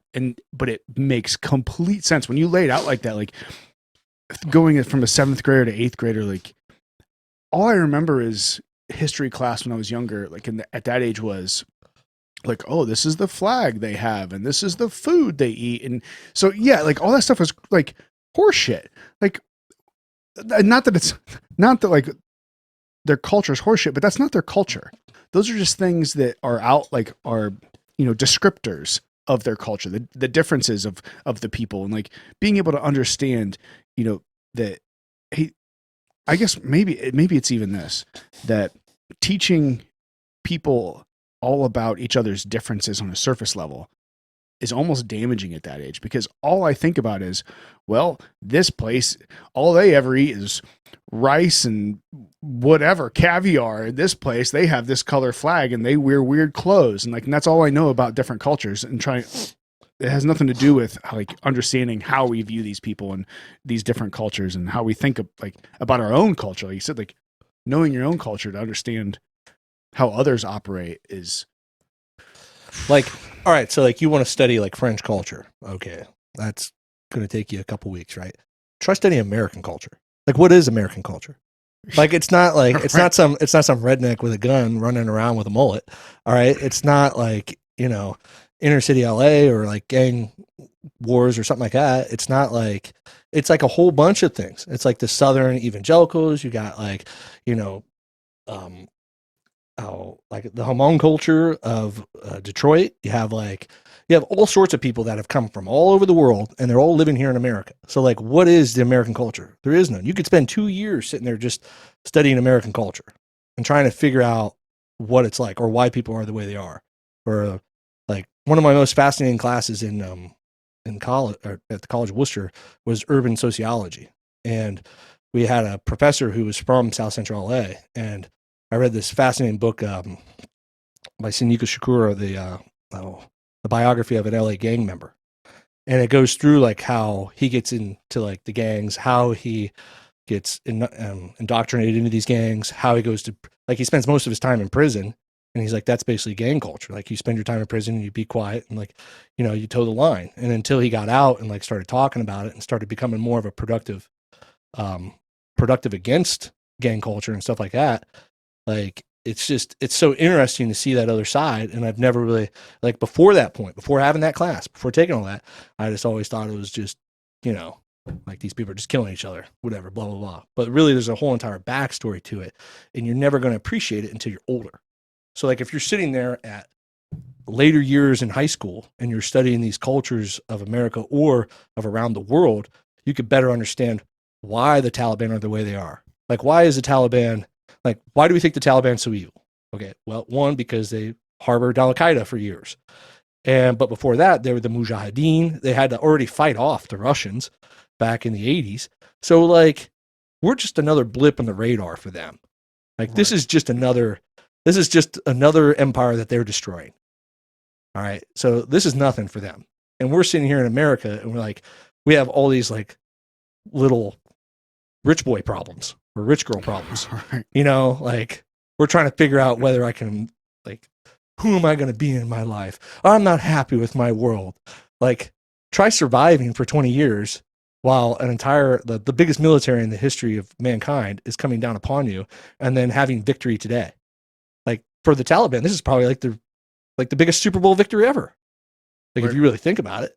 So it's like how far do you really want to go with this stuff? And how do you even understand it as a child coming in high school right now? If you don't have that base, if you don't understand your own culture, and then you want to understand another, like, I think that's just terrible. So, especially here where we are so sheltered from so much. Yeah. Like we can't even, like you said, we can't even understand. Most people in the United States like barely understand what even hunger is, let alone, what. Oh shit! You got Like, people doing real- it for fun. They're going, I'm fasting. I'm fasting. Look at my 36-hour fast. Oh, like- I'm going to post on the internet how great I am because I'm fasting. Like, Jesus Christ. Yeah, like our biggest problem is we have too much to eat, and you want to talk about oppression. Like, Yeah. it's just, it's.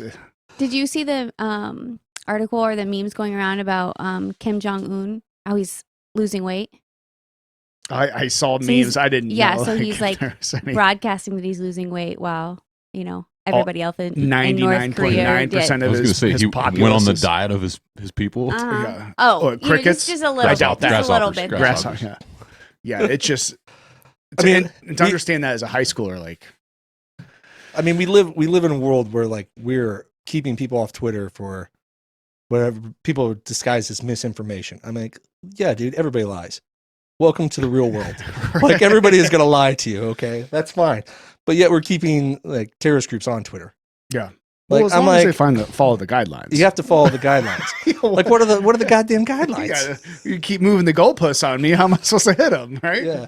So I'm like, it's whatever, like you're just never going to get, like when I'm sitting there explaining that rational vision of history, like you're just never going to get that in America. You're never going to get people to act rationally because we have democracy. You have like freedom of speech. And it's probably the biggest negative of democracy is that everybody gets to talk. Right. But it's also the biggest positive.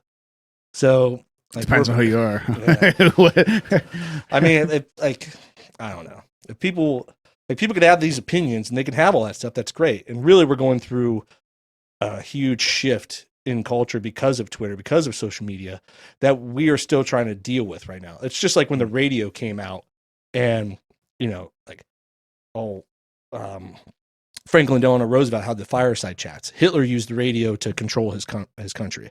Like it made it possible for one person to indoctrinate an entire group of people. I mean, people loved FDR just because he got alcohol back. I mean, let's be honest. All right. Sounds like a win to me. Yeah. Cheers to that, man. Yes. Yeah. So like people just love that stuff. Like, I mean, he was a terrible person. Like if you wrote one bad article about him in World War II, he had you shipped off on the first conscription boat to boot camp. Like you weren't like he was definitely a suppressor of free speech. Right. But like that's back when nobody knows any of that stuff. So now you're in a world where like, we're talking about like one mind controlling things. Like right now, I think we're getting into with like social media and Twitter is we're getting to the point where multiple minds can control a democracy. Like a group of people can sit there, liberal or conservative, and they can sit there and be like, this is real and and like spew it out. And then people believe it or they go wherever. So it's like, I can't really think of the correct, but it's like a tyranny of a majority group or something like that.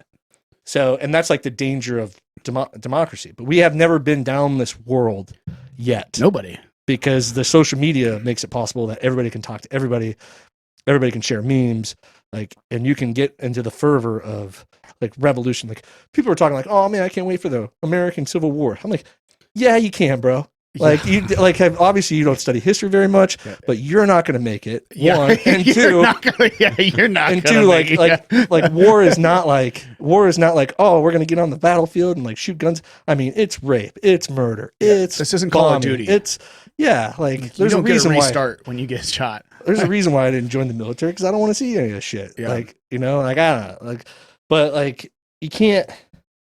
People are just nuts, and right now with the majority tyranny of social media, it's almost like you just got to shut it off and walk away. Yeah. Because there's like a lot of people that they get you so riled up about just dumb shit. And you're like, okay. Yeah, it gives a new meaning to unplugged. I heard a good theory on this the other day. Because like when Elon Musk brings his Neuralink in, and it was kind of a discussion about like basically we're building ourselves into the Matrix, where it's great. Like the idea, like some people, the idea of being able to, basically connect directly with your phone, as it were, as a supercomputer plugged into your head, and being able to talk without words and being able to communicate and all these different things. But the idea of being able to connect all of these people that synchronously, is that a word? Sounds good. But Hey, It was English. like synchronous and harmonious. I Yeah. like There is nothing Little- lower little- than the understanding of the English language. Right. Okay. portmanteau there. but yeah, like Portmanteau. yeah, but the same idea of like maybe that's kind of like the first baby step of all of these minds kind of joining together. And when all these minds kind of join together, you blend consciousnesses. So everybody kind of becomes like one conscience. Yeah. But the problem is once a conscious is connected to another one, it can never be separated. So then the individual at that point is no longer. And when you're talking about the social media, it almost seems like that's like a baby step. Social media is like a baby step, as like a voluntary thing of like giving up your own, conscience into this, group think beast that now, well, we've created this thing. I can't go back because now if I change my mind, if I, or if I learn something new and I say, well, that's not what I used to think anymore. Now it's you're outcast and like you're no longer existent. Like, Well, that was kind of like when I was doing the Google Doc stuff, because all the kids were working together over the internet. So you have like the efficiency of it all, right?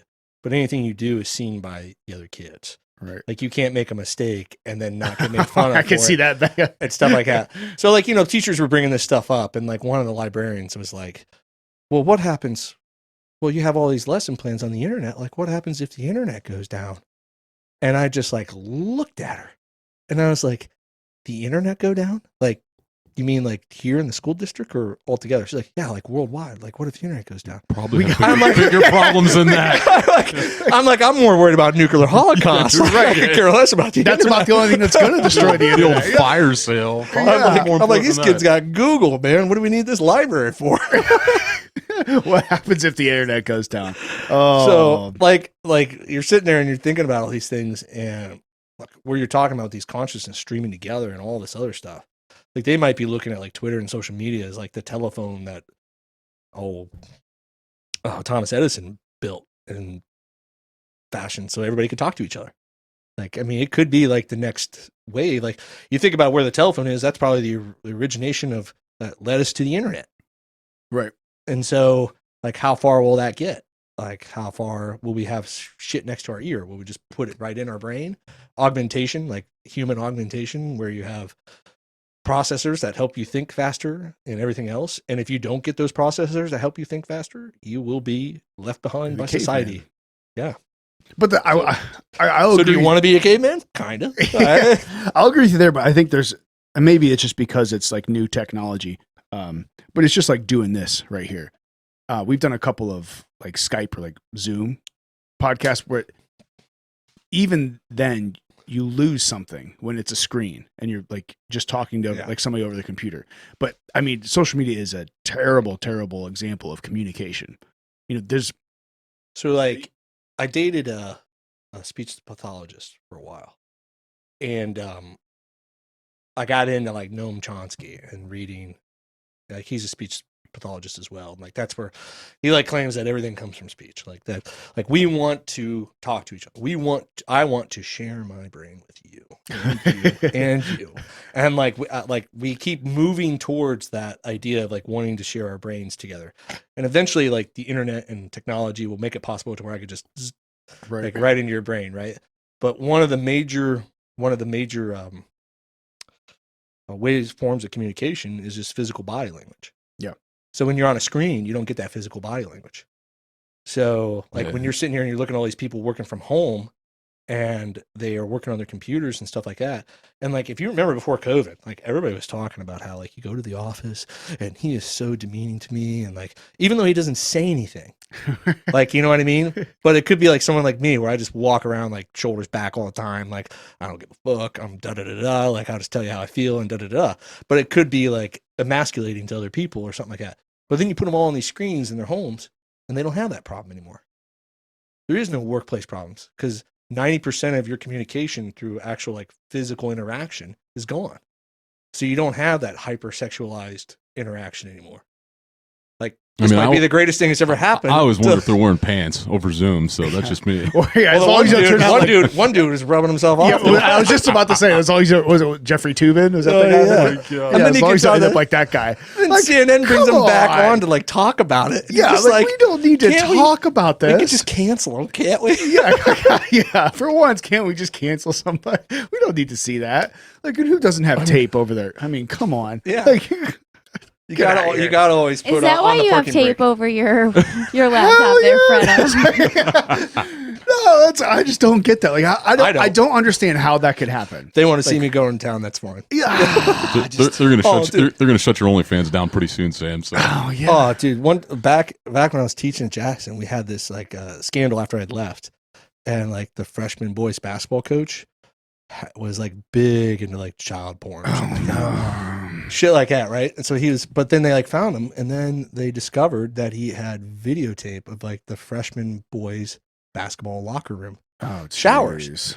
So we always ran this program called Breakfast Club, and we had the locker rooms that we'd use with the wrestling team, and kids would shower in there, and I'd work out with them in the morning, and I'd go to the freshman boys basketball locker room, and that's where I would shower before I went to work, because like, it's weird showering with the kids, Right, yeah. So it's like, all right, and I'm in there all by myself, and just taking a shower, and this whole thing comes out like a year later. I'm like, that dude's got video of me showering somewhere.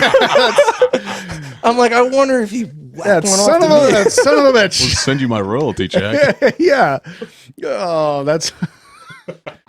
Oh man. That's all bad. Dude, it was hilarious. It was like something out of like a totalitarian dictatorship, though, because they they had this huge picture of the state championship basketball team, and he was a freshman boys coach, and I can't remember why I was there, but someone sent me a picture maybe, and they had pulled down half the picture, and they had redone the other half of the picture with him out of it.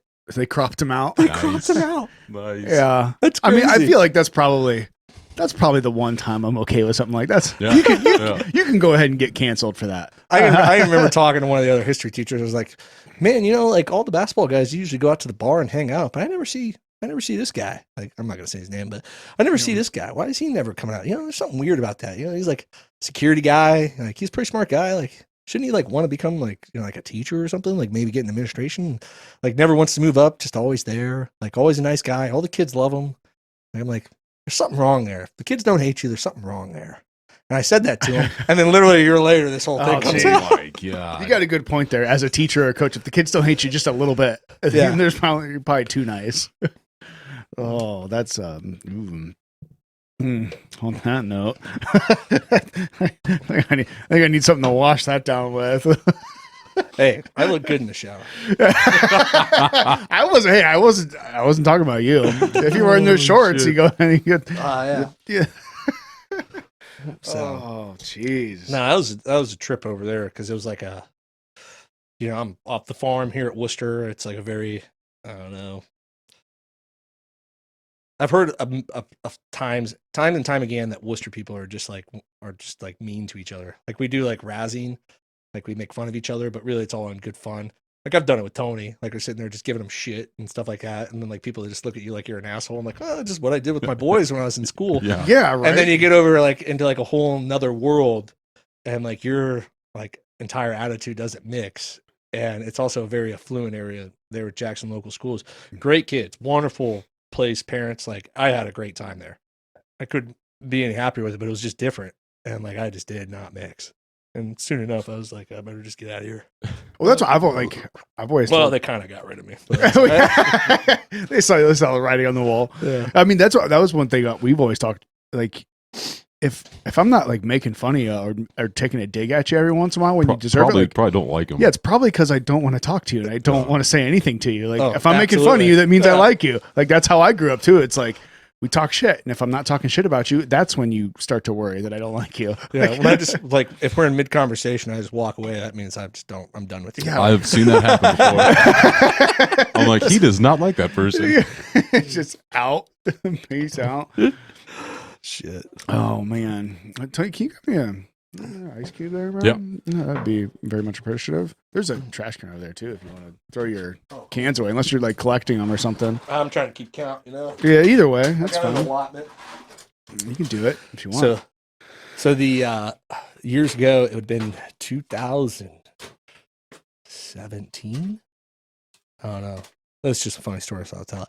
But I think the Browns were playing the Philadelphia Eagles first game of the season, and I was like, "Let's go! Browns are back. We're every year. I think we're going to win the Super Bowl. Back from We're what? we're gonna win the Super Bowl. Everything's gonna happen, and they lose, and I just like got so pissed. I was just like, I am not drinking again until the Browns win a game. And So you were sober for a couple years. it was the year that they went 1-15,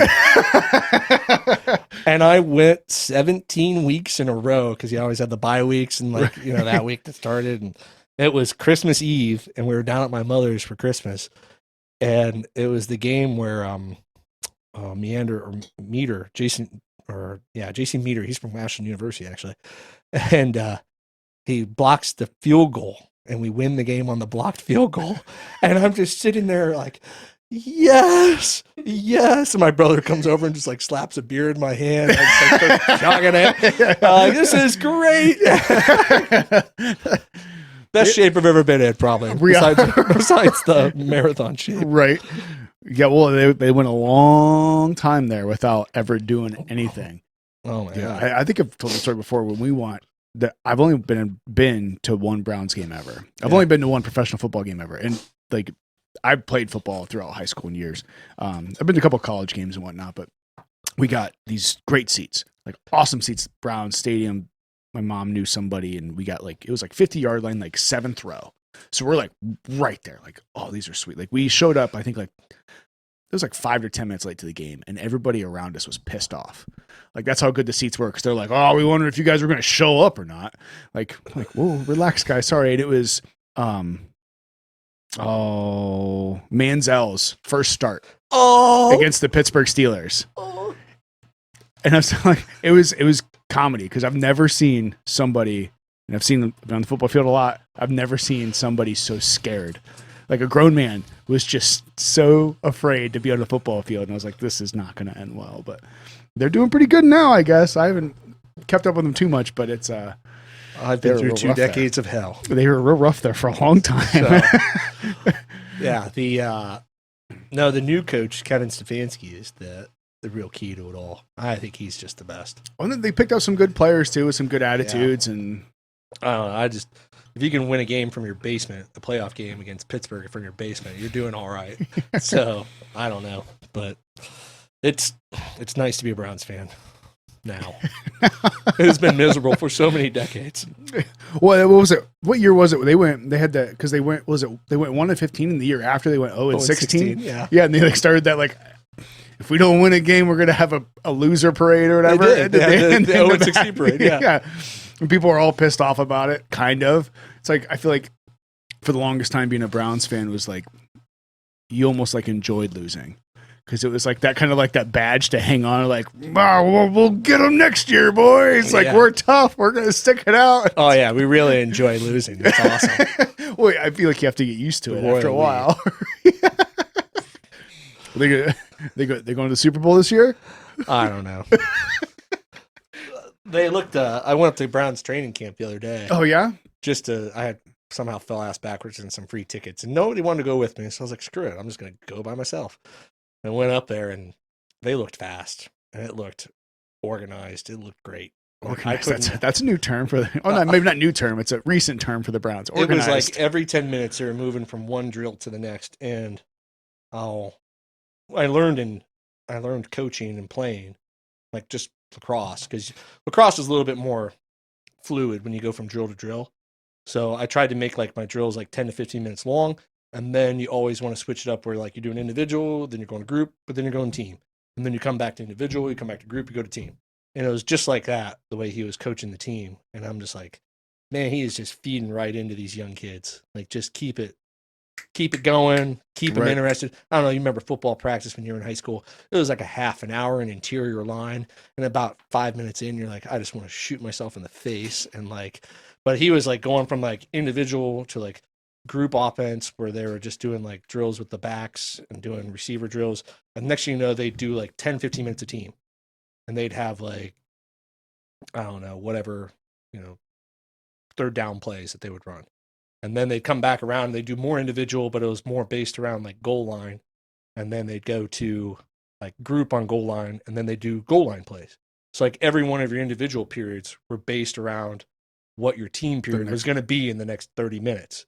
So it was like you just had like a complete, it was awesome to watch. I think it's a good way to do it too, because you have to keep, regardless of what you're doing, you have to be able to keep that focus on people. Because I know the school that I went to as a high school, had a really good football team at the time, and that was kind of a base. Obviously, it wasn't quite that complex because we were in high school, but it was basically kind of how they ran it. It was that you went out there and you did your individual stuff with your small group of people. Then they went to next stage, and then we would run like full on, like almost like a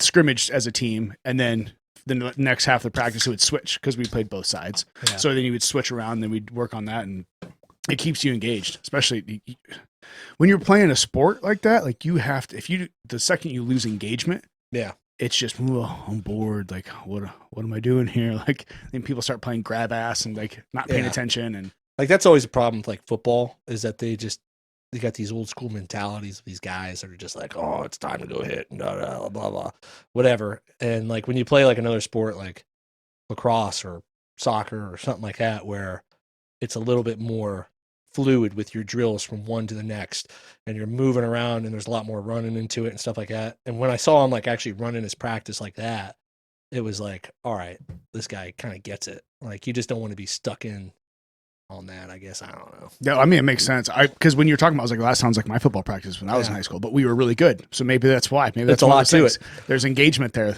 Well, who was the one coach that he never warmed up before games? He just took his team right out to the field. He's like, they'll warm up in the first quarter. And when you think about it, like, all right, well, you only have a finite amount of energy, and every fourth quarter they would be able to just steamroll people. Right.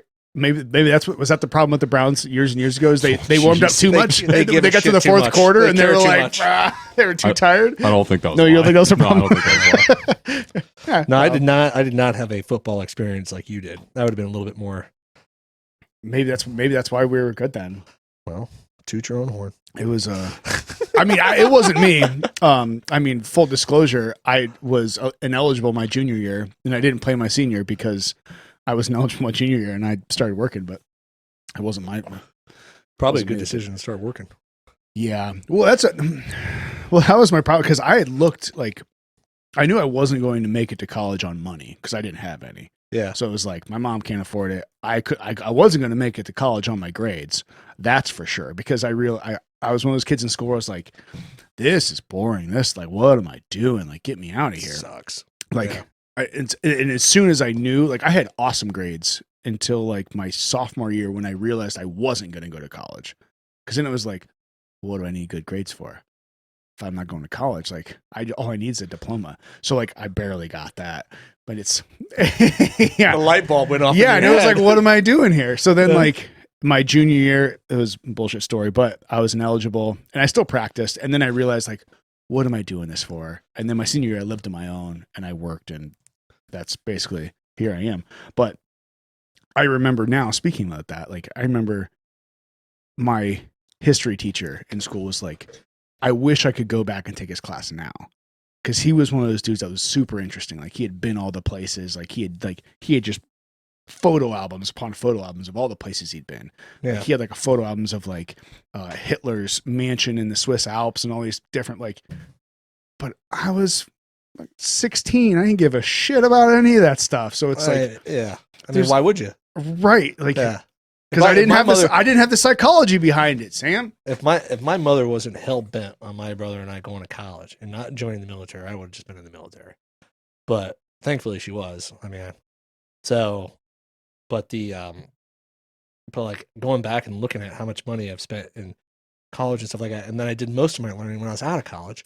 I'm like sitting there like, man, I could have a sizable farm right now.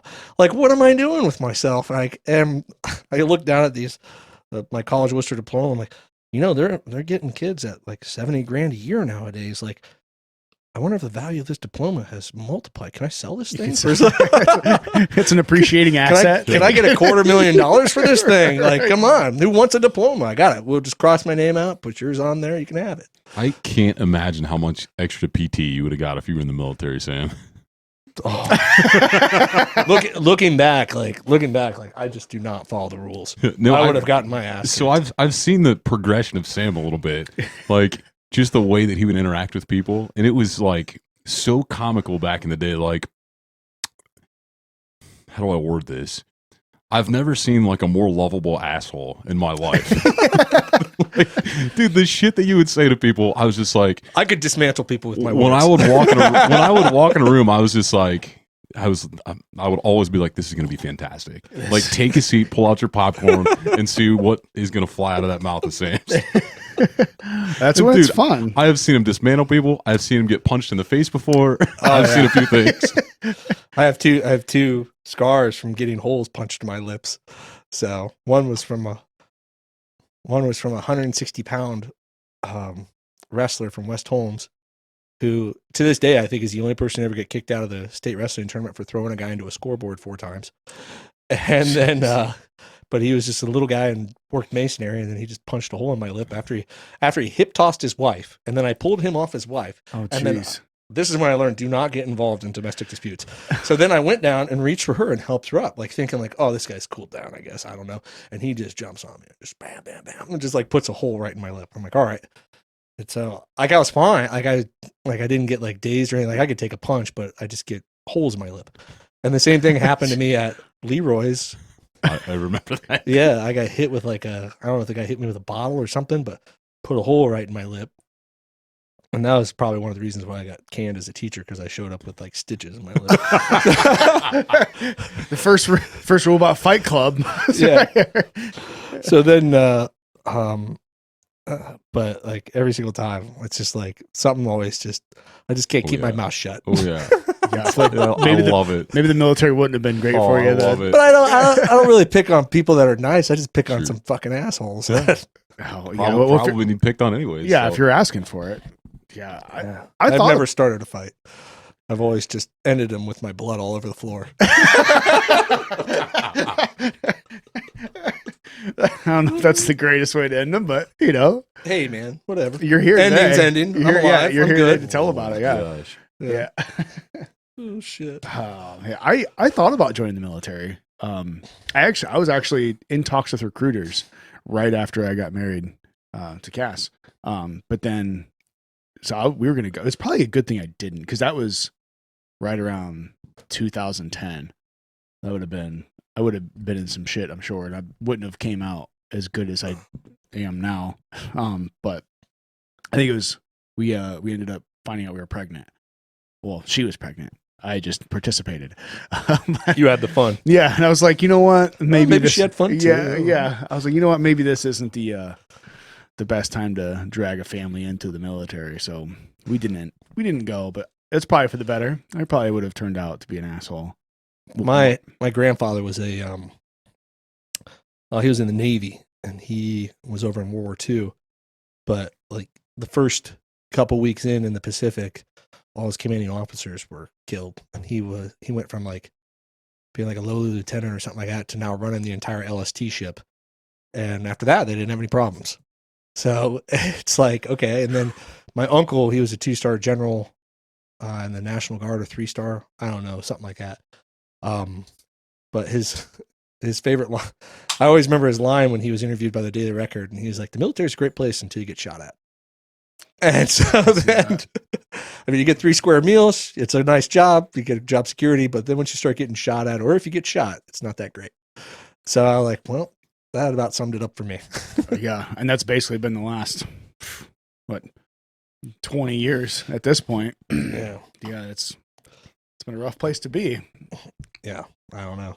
I see we get a lot of people that come back and run into a lot of guys, and they got a lot of mental issues and problems, and it's like, shit. Like, Yeah. what do you say to them? Like, there's nothing you can. I'm like, I don't know. Fuck.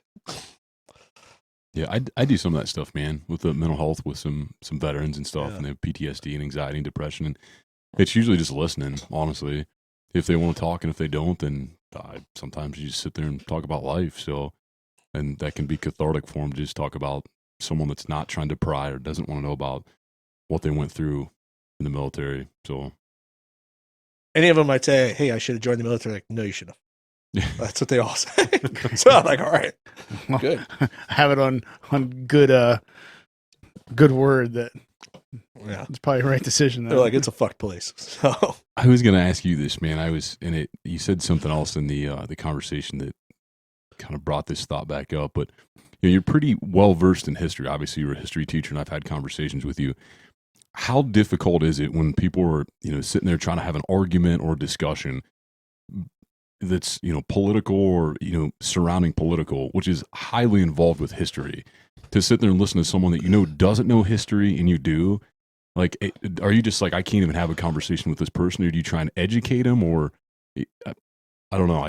I know you have conversations all the time, and you have to be very, very well versed. And I've seen you argue before. Like, you can certainly hold your own factually. well, I mean, I don't know. Like, usually if people bring these topics up, they have their opinion. Like, you don't really, and unless they're annoying the shit out of me, I really don't get involved. But like, I don't know. Like, I mean, you can only study so much history and understand it in a certain way, but then your perspective is just based in your brain. Like, there's other people that have different perspectives of that.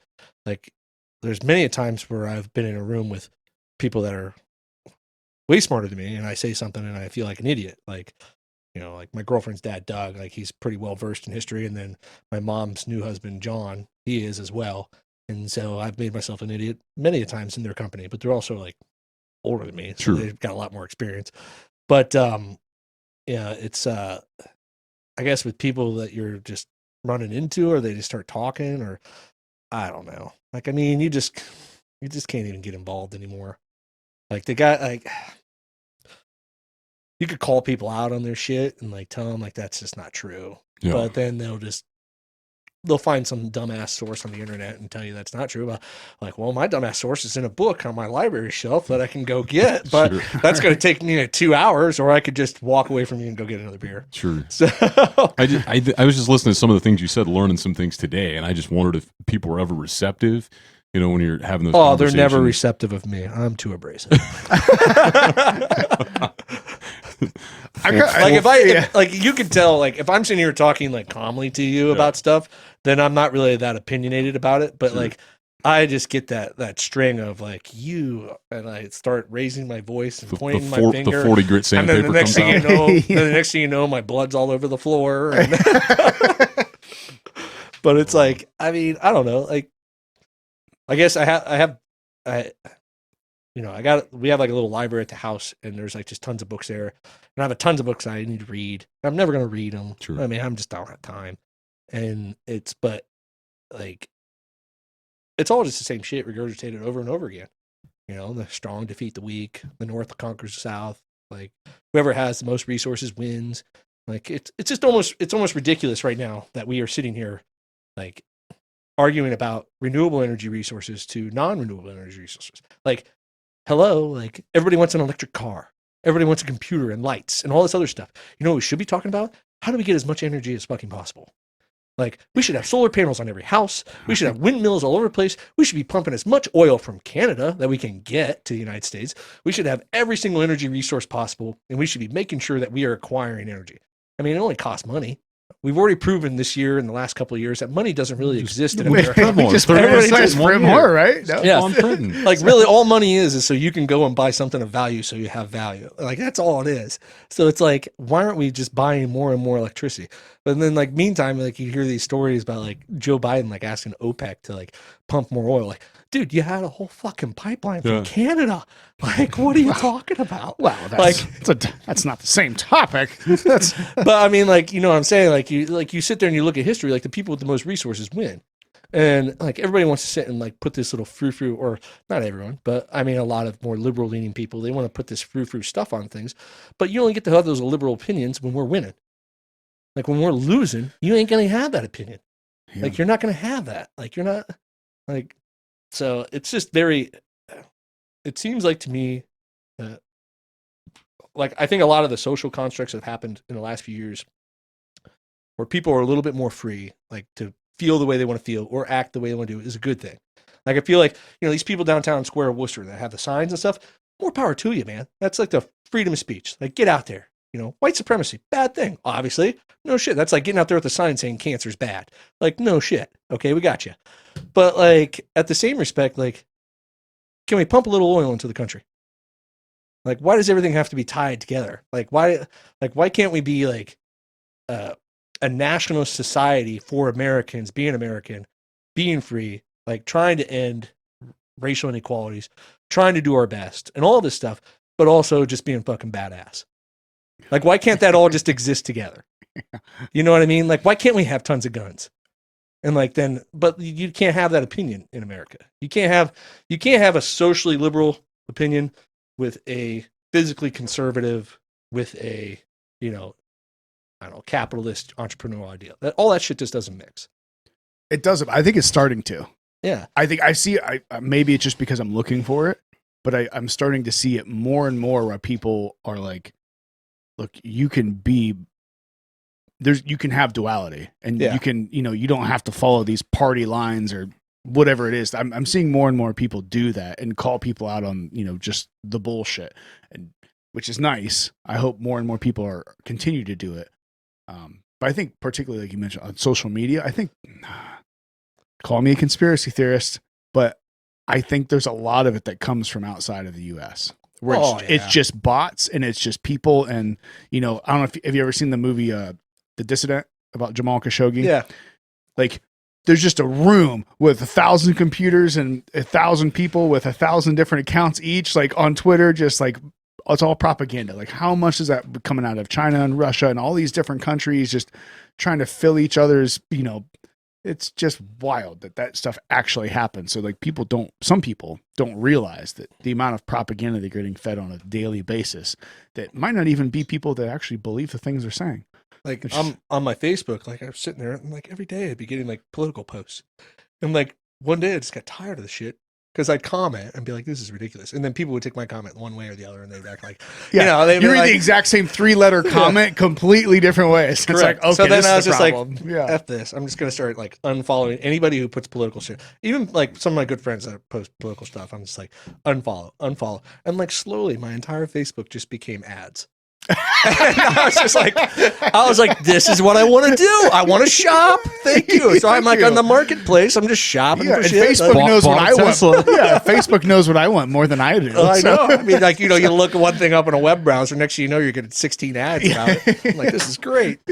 Like, I don't even have to like think anymore. I just have to look it up on a web browser, and then next thing you know, I'm gonna have all my choices put out before me. Yeah. I look at like I wear military boots, like those like Under Armour military boots or Nike or something like that, where I'm at work, because all I'm doing is marching through the woods, pulling hose, like doing stuff. I'm just like running around all over the place, right? And sure enough, like on Facebook, that's all they've been trying to sell me.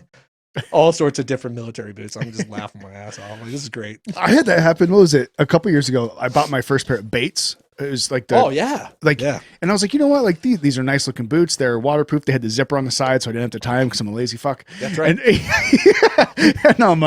so like I ordered them, and then the one guy I worked with was a Marine, and he's like, they're pretty good boots. He's like, our problem is like, when I used to wear them all the time, like the bottoms would crack. Yep. And I was like, yeah, but I'm also not running like 10 miles a day. And he was like, yeah, you have a good point. They'll probably last you a lifetime. And then like it was like 3 weeks later, I get an ad on Facebook or something for Bates military boots. And I was like, I think I have no idea how, like where it happened, but I was just like, you're already too late, bitches. I already bought them. Like you should have offered these to me a year ago and I would have bought them from here. It's like, shit. I remember that it was probably maybe 5 years ago. There used to be a debate that was like, people think their cell phones were listening to them because they would see ads on different things that they had like not looked up or not this, that, whatever. And it's like, no, there's no way your cell phone's listening to you. Like, there's no way, like, really? Like, of course your cell phone's listening to you. Like, all the time. yeah. Like now it's accepted. See, like people bring this stuff up and they get like a little bit butthurt, but I'm just like, go ahead. You can hear it all you want. You can get right into it. You want to videotape me up in the nether reaches of my house when I'm by myself? Go for it. He's like, I've Been already there, done that, yeah, right? been in a high school shower before. Yeah. Check, please. Been there. Checkmate. Been there. I'm like indifferent. I could care less. Like, I might lose some friends over admitting this, but I haven't voted for president since like 2004. I go in the election booth and I vote for everything else, and then I always leave president blank because I'm just like, they're both shit sandwiches. Like I don't really care. It's like the old South Park skit: a douche taco or a shit sandwich or something like that. That was just I the same thing. I hadn't voted. I've talked about this. I hadn't voted since 2000 and what would have been 8 or 4. I don't know, whatever it was. And then this was the first time like I was like, you know what? Like this year, like I need to vote. And then I didn't vote for either of the two main nominees because like I finally like I didn't, and I was texting her. Literally, I got to the voting booth like first thing, so I like be in line. And it was like 6:30 in the morning, and I get like I told her I still don't know who I'm voting for. Like I walked all the way up to the voting booth, like and went to like do the thing. I was like, I don't know who I'm voting for. And then I was like, no good choices. I couldn't bring myself to do it, so I wrote some people in. So like, and I was like, well, that was a wasted vote. But you know what? I voted, so I can't bitch about it. Like whatever. Like so in 2004, after I voted for Bush, and I was like, all right. And then like, that's right when the Afghanistan-Iraq war just like went to hell. Yep. And I was like, oh, that was a poor decision. Like, I mean, he's supposed to be leading this charge here. The This is all decider? going, yeah, this is all going to shit. I was like, well, I'm just not. I don't think I'm mature enough to vote for president of the United States because I obviously don't make a good decision. So like after that, I just haven't like Appreciate voted. that. I haven't voted, and it has just. And I've come to the conclusion that maybe one day they'll actually look at the apathy of the electorate. So like, I think that's one thing that like people have to understand, that they've come out with these like vote or die campaigns, or like you have to vote or you're going to die, or like whatever. It's the dumbest thing you've ever heard of. Like you don't, no, is actually like, it's like that. Oh, Talladega Nights or whatever skit. Like, no, there is actually second, third, and fourth. Like, You're not first or last. You don't have to vote. Hell, like you can go in and vote for your second or local. third or fourth. I mean, 90% of the time, people you vote locally, like state and local, like they're going to affect your lives. Like the Right. president of the United States, like Governor. the only thing the president of the United States is going to do is get you in a war and get you killed. So like, it's like, all right. Like, I mean, even if you count like healthcare with Obama, I mean, that's a goddamn shit show. Like the whole thing is a mess. But like with all that stuff together, like they really don't affect your life that much. So why vote for them? Like why deal with it? So I'm hoping like one day they'll come and look and see that there's a ton of Americans that are going into the voting booth, voting and leaving all their national government options blank. And people would actually sit there and say, well, maybe we should change our stance so we can get these other voters.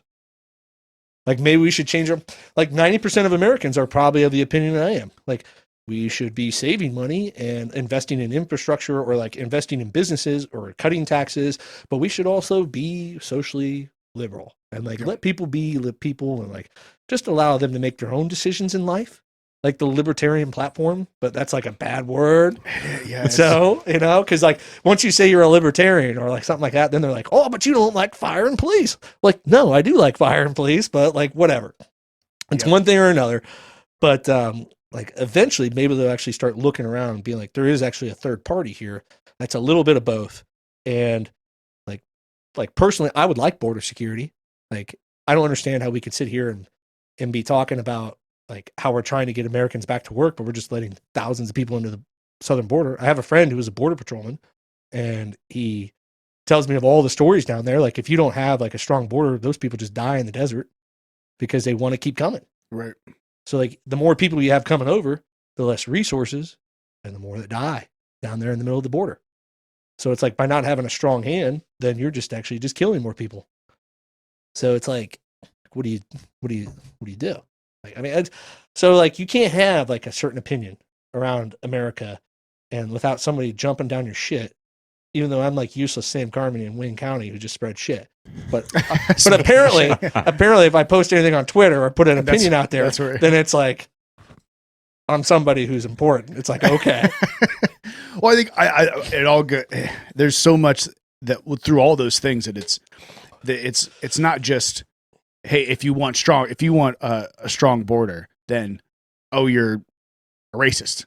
Well, no, like those two things are entirely different. Like, I'm all for a strong border, but I'm also for like having the ability for people to come and immigrate into this country. Yeah, just legally. Yeah. I don't think I mean, as a farmer, like that's the crux of our employees. Like that's what we need. Right. But like if you had a system for that, like if you had a system where I could sit there and say, as a manure spreader, I wanted to get, 5 Guatemalans to come and work for me. And then you signed them over the border and you brought them up here and you put them in housing and they paid taxes. Like, then that is called money ahead for the United States government. Great. You know why nobody wants to fix the border problem? They don't want to fix immigration at all because all these people come up here, they get Social Security numbers. They take those Social Security numbers to give them to their employees. And you guys know from paying employees, you pay off their wages to the national government. Well, every single one of those illegals don't collect taxes. They don't get a tax return. They make $20,000 a year, $30,000 a year. They don't get a tax return. So the United States government is making billions of dollars on illegal immigration. Like, why would you want to fix it? Right. Yeah, well, it goes back to being the government, the structure that we have. It's just there's so much corruption and there's so much nepotism and cronyism that happens. The national government's full of shit. Yeah, it's wild when you look at some of the politicians, because there are some people out there, I think, that are trying to do well as politicians, but it's very, very, very, very, very few. The people that go, so you know what, I really want to, because most sane people, they'd look at, do I want to be a mayor? Do I want to be a senator or a congressman? Hell no. Why would I want that job? When I can be an entrepreneur and I can run this business and not have everybody breathing down my neck and make more money or do whatever. But then you get a lot of people that go into these, political realms that because their dad was a senator or their mom was a governor or this, that, whatever. And then the only reason they're doing it is because they don't really have any aspirations. But you know what? Go into the government, help some other people, help some businesses make some money, and they'll give you kickbacks once you get out, and that's all it is. Or countries. Yeah. Look at Donald Trump. Like, I'm not a big fan, but like, he goes and he's lost so much money being president of the United States. Like, he's lost billions of dollars doing it. Like his businesses, hotels, all that shit. Now people put him in with the political party, so now they're not going to use the hotel. Now maybe he gets more people because of it or something like that. Whatever.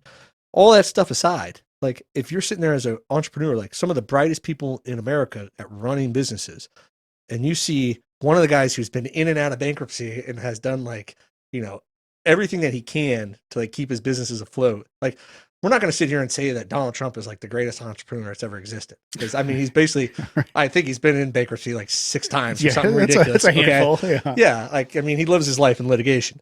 So like, but like, why would you want to do that if you are like a successful, like, why would if Steve Jobs is still alive, why would Steve Jobs want to be president of the United States? Like, why would people that are like further thinking and far reaching, like why would respected military men that have actually like, have a clean record and stuff like that, why would they want to run for political office? Like I just did, so they can get drugged through the mud. Yeah, I just did like 30 years in the military. I'm good. Like I'm gonna go join myself on the boat. I'm gonna join my grandkids. I'm gonna have a great time. Yeah. Like why would you want to lead this country of shitheads? So I mean, that's like, exactly. There's no good reason for it. So then what do you get?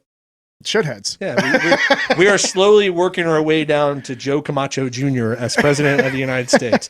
So, I mean, that is such a great movie, Idiocracy. It's like exactly I've been saying that for years and years. I went over to my in-laws' house the one day. I mean, it was probably that movie's got to be like what 15 years old or something. It was back when Dax Shepard could get gigs.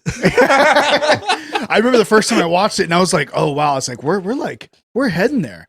And in the last 15 years, like we're we're heading there on a rocket on the tip of Elon Musk's Tesla, just full steam ahead. Like, Hey, now, don't you speak negative of God. no, I'm not. No, I'm not speaking negative of Elon. Like, that's at the same point. Like, why would he want to do some kind of political this? Motherfucker's trying to go to Mars. Like, screw you guys and all your quibbles about this, that, whatever. He's like, I want to put. Did you see what he's putting out next? Oh, the humans. Yeah, you didn't see that? Oh, what's that? But they can only lift like 50 pounds. Like, Yeah, Tony and I could just go Yeah, smash. yeah. So yeah, he put this thing out. It was something like it can. It's an artificial intelligent humanoid. Okay. It's the weight isn't, their strength isn't that high yet, but I mean that's only a matter of time. Yeah. But it was like they can like carry 50 pounds, deadlift like 150 pounds, but like They're just proficient enough to clean your house. Gotcha. yeah, That's what I need. They can probably carry 50 pounds forever, though. That's the thing. right. Yeah, as of right now. Yeah. We'll just take a quick break. Just remember getting up there late. I think I had to work, and I got up there late. I didn't go up with you guys initially, and I don't remember the place, but I remember walking in, and I was sober, and you guys were not sober. And Peretti was sitting at the table, and I came to a full understanding of what Put in Bay was about. Just the like incredible amounts of just debauchery surrounding it. When all of a sudden Peretti literally just pulled his piece out and just took a piss under the table as he was sitting there. Oh, geez, that I don't know if you remember that, dude.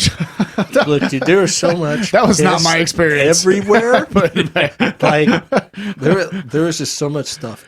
Like all the couches were flipped over. Everything was destroyed. Dude, you remember Did not the get a mayflies? deposit back. Did not Those get mayflies? Yeah, the mayflies were Everywhere. gross. And like when we loaded up the truck and we were like taking off, like Paul just left all of the coolers with growlers and everything there. Like didn't even grab like these huge, like he had 2 gigantic coolers and just left them. And like the people sent me a thank you card. Even though we destroyed the house, people were pissing everywhere. They're like, "Can you please join us again next year?" and leave your beer with you afterwards. Yeah, that was not my experience there. But did you pull that up? The Elon's his cyber, I did. but Human? There wasn't a whole lot going on with it. but it's so we potty break over. So if you connect Elon's Cyberlink and what he's doing, did you ever see do you know the Cyberlink thing that he's doing? Not familiar. Isn't that what it's called? Neuralink? Neuralink. Sorry, not Oh, I was Cyberlink. like, Jesus, sorry, there's a Cyberlink no, now? not Cyberlink. Neuralink. Sorry, Neuralink. Have you seen that at all? The Neuralink, where it's like they're taking electrodes and like they're essentially like what he wants to do is he's developing it originally to help people with like brain injuries and different things that could actually be fixed with like computer compatibility. Yeah. So have you ever seen the monkey that plays Pong with Dude, the Cyberlink? That's crazy.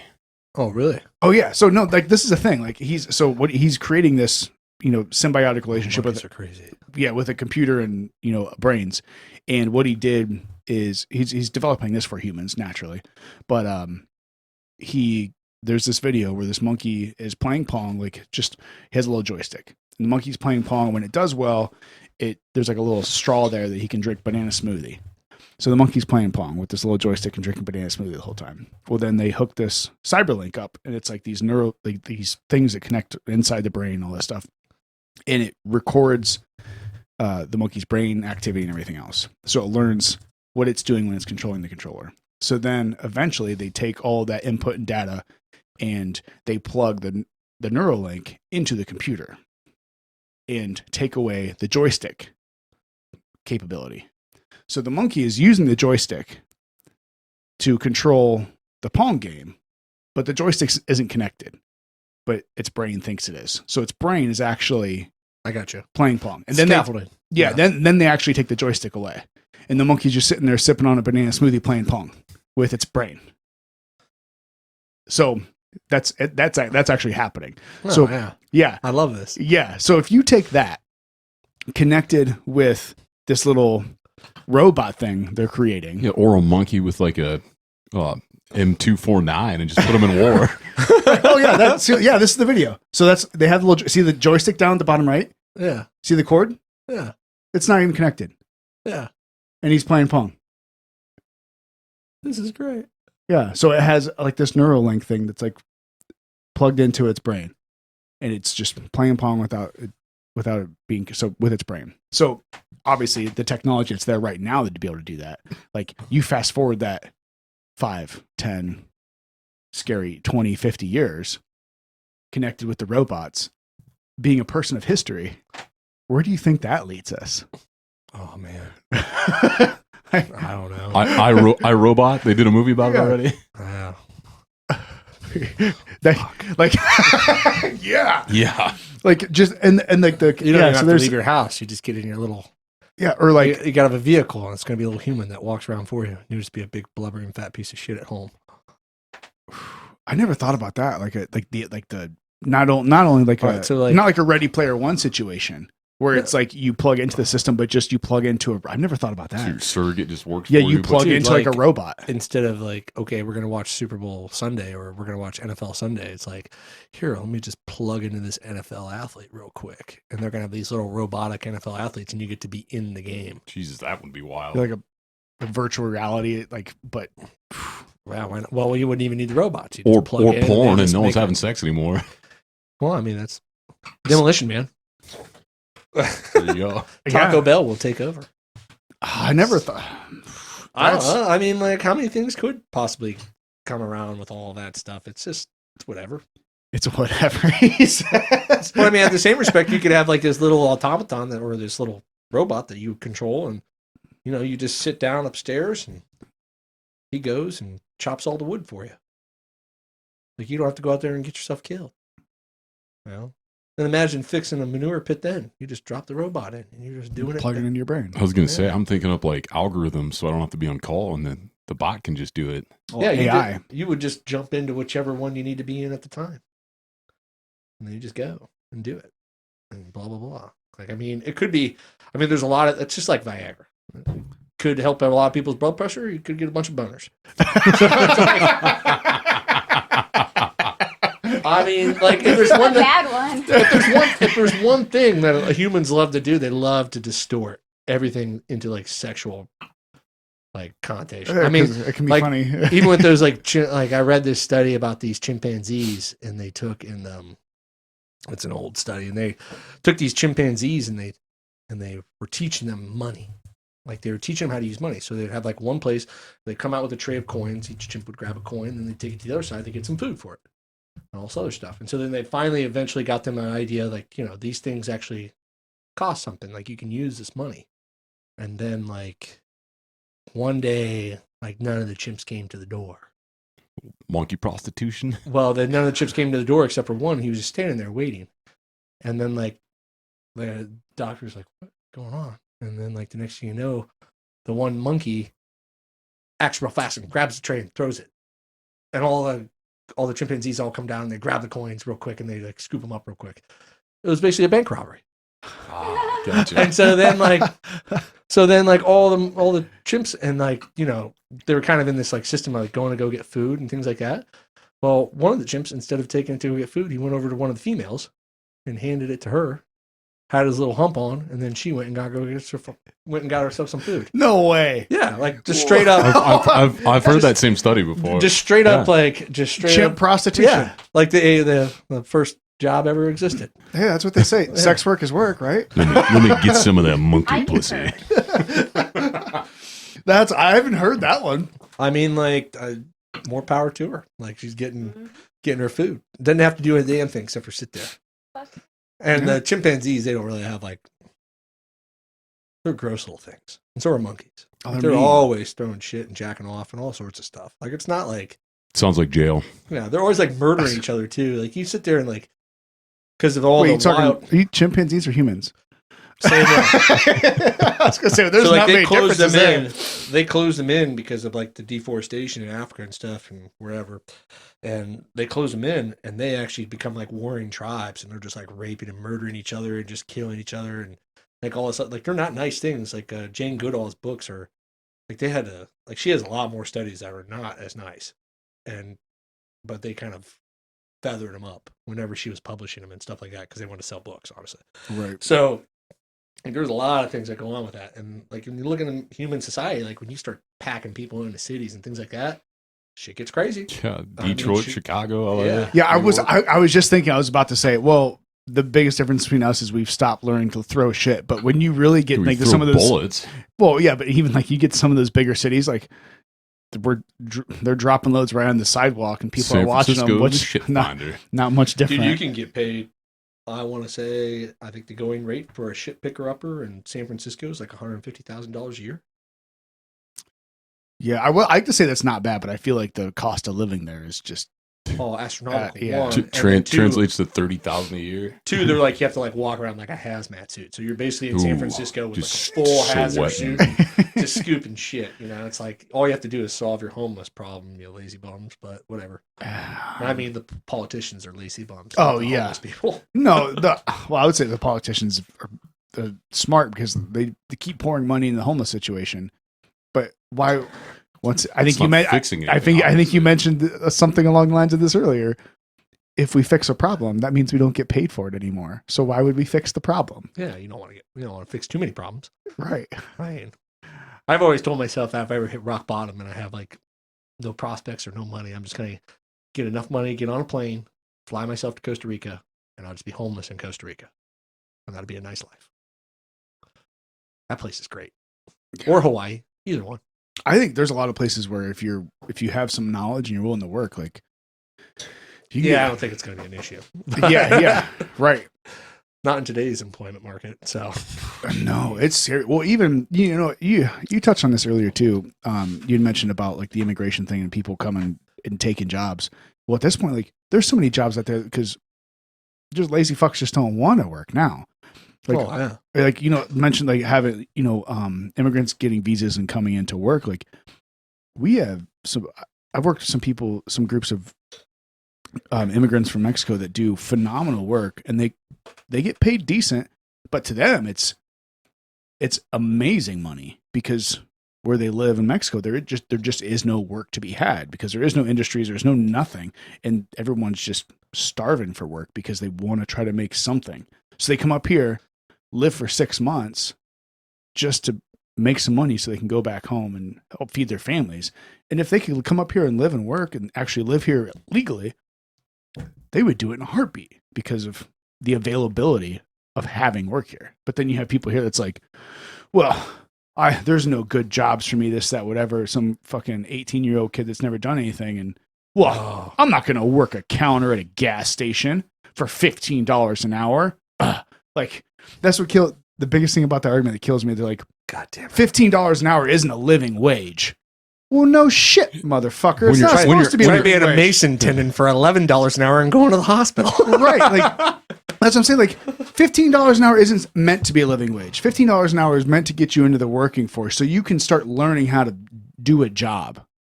And What then the so hell are you like, living for at 18 years old? Unless you've got some girl pregnant or something. Or right, but You like got they're like, pregnant. you can't pay rent and buy food and take care of a family at $15 an hour.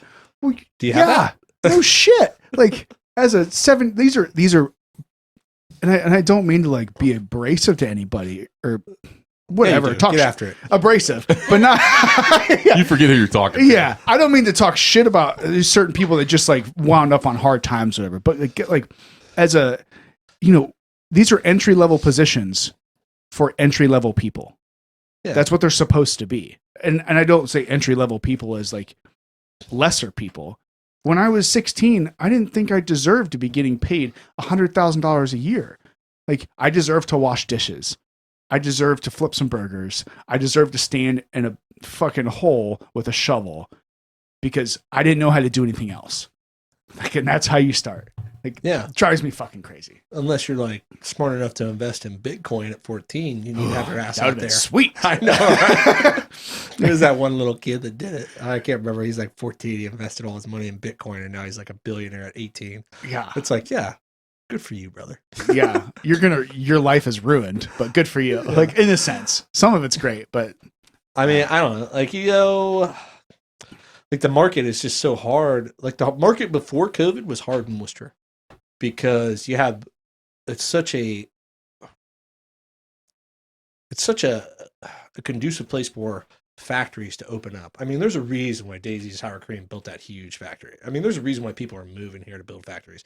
I don't know. City council gives you a tax abatement every Huge 10 one. minutes all the time. Yeah. Yeah, I mean, like they Years. just, I mean, they're no dummies. They're like, yeah, like, and most of our city councils like liberals, and they're just like, oh yeah, we'll give you that tax, baby. Get these jobs in here, And so, like before COVID, Luke was hiring people like $15, $16 an hour, and for like us in the farming industry, like you have to compete with that because you're in the area, and so that's where our starting rates are, and like you just kind of stake with them wherever they're at. That's where we started Right. because people are going to want to farm more than they want to work in a factory.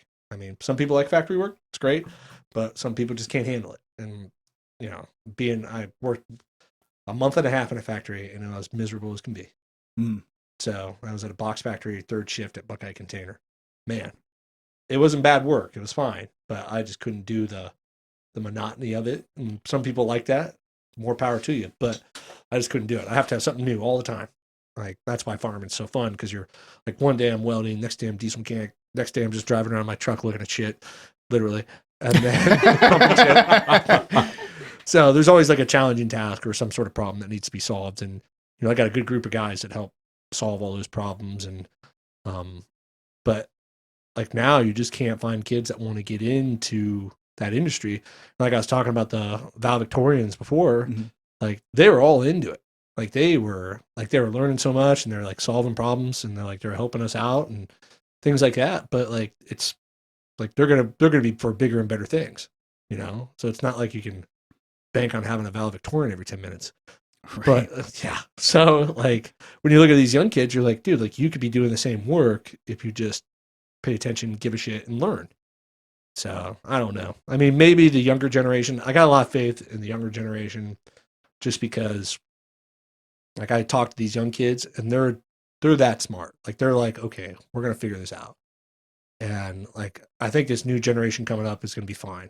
But there's like a big mix right in between, like when I graduated high school down through that. I don't think they have a goddamn clue. But some of the younger kids coming through, like those two boys I was talking about, like they got pretty good head on their shoulders. They got friends that have good heads on their shoulders. Like it's not, I think you should have a little faith. You think so? Yeah. I mean, it's always cyclical. You always get a generation of dumbasses and you get a generation of winners. What do you think is that? Because I don't know. So I don't know any really super young kids. So I'm, in the grand scheme of things, I'm not old. I'm mid 30s. So like, I mean, I talk to these youth kids because I coach youth lacrosse sometimes, and I sit there and these kids are smarter than parents. I'm like, all right. what do you think that is? Like, what happened? What do you have any kind of They like? paid attention, gave a shit, and listened. I guess. Yeah, but there's got to Yeah. be something different. There's got to be some kind of catalyst for that. That just As much as I dislike the education system in Worcester, I think our grade school systems are pretty good. Like your K through 8 is pretty good, or I don't even know where it's at, but I see a lot of bright kids in that realm. It's like when they get to high school and you get to like these high school teachers and administrators and shit, they all get poisoned or something like that. But like your early age groups, it seems like we have a pretty good network in Worcester. But I don't know. That's just an opinion of mine. I wonder if it's. I was just kind of thinking about this. When you say, I wonder if it's a technological advancement issue that we had. So my age, like I am familiar with huge technology. Like I remember when I was a kid, I got a Nintendo, the original Nintendo for a Christmas, and it blew my mind that my parents got that for me. Or for like it wasn't for me, it was for all of the siblings. Like this was like a giant purchase that we got, this Nintendo entertainment system. And I remember like being like blown away that they got this. But like I didn't get my first cell phone was when I got a license, but it was like bigger than most people's, like we don't even have home phones anymore, but like the remote home phones, it didn't have a cord. Like it was bigger than that. So it was like I remember what it was like before having a supercomputer in your pocket.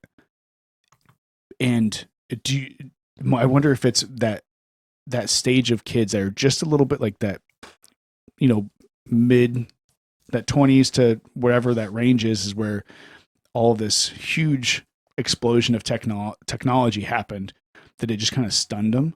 And they were just like in awe by it. And now the younger kids are learning to leverage that technology instead of just being like, oh, just sitting there and staring at it all day. And because now you see like everyone, wants to be an Instagram influencer or a YouTuber, but like to be able to do those things, I know you're shaking your head, Tony, but to be able to be like a YouTuber, like that takes a lot of work, and that takes a lot of technological knowledge and capabilities and different things. Like, because even running this stuff, like where I'm like, you know what, I have to have a social media presence and like all the algorithms and the Instagram. Like, I'm like, I don't fucking care about that shit. Like, I don't want it. Like, I can't do that shit. But these younger kids are like, it's a lot of problem solving to be able to figure those things out. So you think do you think that maybe that was kind of lended to that, was that weird stage, that generation we have of that, I guess the millennials, because I feel I land right in the top of that, because everyone talks about millennials are lazy pieces of shit a lot. Yeah, when did you graduate high school?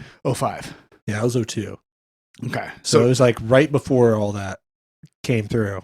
Like I remember playing Xbox and Halo was the greatest thing that ever existed. Right. And I almost destroyed my entire college experience with it. Right. So like maybe, do you think maybe that's what it was? Like all this technology came and we were just like so a lot of the kids were just astounded by it. So they just spent their entire. Yeah, I literally told myself I cannot play video games anymore. So I do not play video games now, even though I really enjoy them. I'm actually pretty good at them, but I just can't do it because I'll spend endless hours doing nothing. But like you sit there and you think about all those people that are just a little bit younger than you. Like, I mean, how many of them are living in their parents' basement or something like that? Right. Yeah. Like, and then I see kids that are just now getting out of college and they're buying houses and like investing money. I'm like, there's obviously like a disconnect. Like our friend just bought a house and she just like, I'm like, that's a great idea. Invest. I wish I would have bought a house at your age. I wish I would have invested my money instead of doing some like, I wish I would have bought Bitcoin at 14. Yeah, exactly. But, and stuff like that. So I'm like, this is like, that's what heartens me to like these people coming up. And, I'm at the college now and these college students they're pretty bright people, one, from their College of Worcester, but then two, like you sit there and you talk to them about their ambitions and what they want to do. And, they're not pussies. Like they want to do, like they want to get after it and work. And like one kid worked for me this summer on the farm and he was doing all of our shit jobs and he didn't care. He just jumped right in and did it. And I mean, I think that's like, that gives me a little bit more, I guess, optimism for the future. But you can't like, I don't know. It's like every year, like I remember being younger, like everybody before us in the football team for Worcester, we were terrible. We were like, from like 91 to like 2001, my junior year, we had a losing season every year, and we're like 1-8 and like 3-7, like terrible records. I mean, we're playing in the Federal League, so it's like a little bit tougher than most, but you're still terrible. Yeah. Well, they were always the joke because it always blew my mind that it was the Worcester and Orville rivalship. Dude, they used to beat us by like 45 points. Yeah, well, yeah, but then I was like, well, Worcester's like at least like time and a half the size of Orville. Like, we won this year though, 30-7, baby. I was like, they're in different divisions. Like, Worcester should always beat Orville. Why? I know, it's ridiculous. And like when I came through it, and like we saw all this stuff, we had a coach that took over, Coach McCreary, Mike McCreary, and he's like from the '80s when we were good, and he's like, dude, this is not how this is supposed to be. And he like got us on a train of like working hard, and I think that's a lot of it has to do with is like you're getting like good mentors for your young people, and you can see it in sports programs just in Worcester. Like those with like really good mentors will thrive and they'll be successful and stuff like that. And some programs that don't have that great of coaching and stuff like that, it's not that great, So I mean, I don't really know how to put it, but like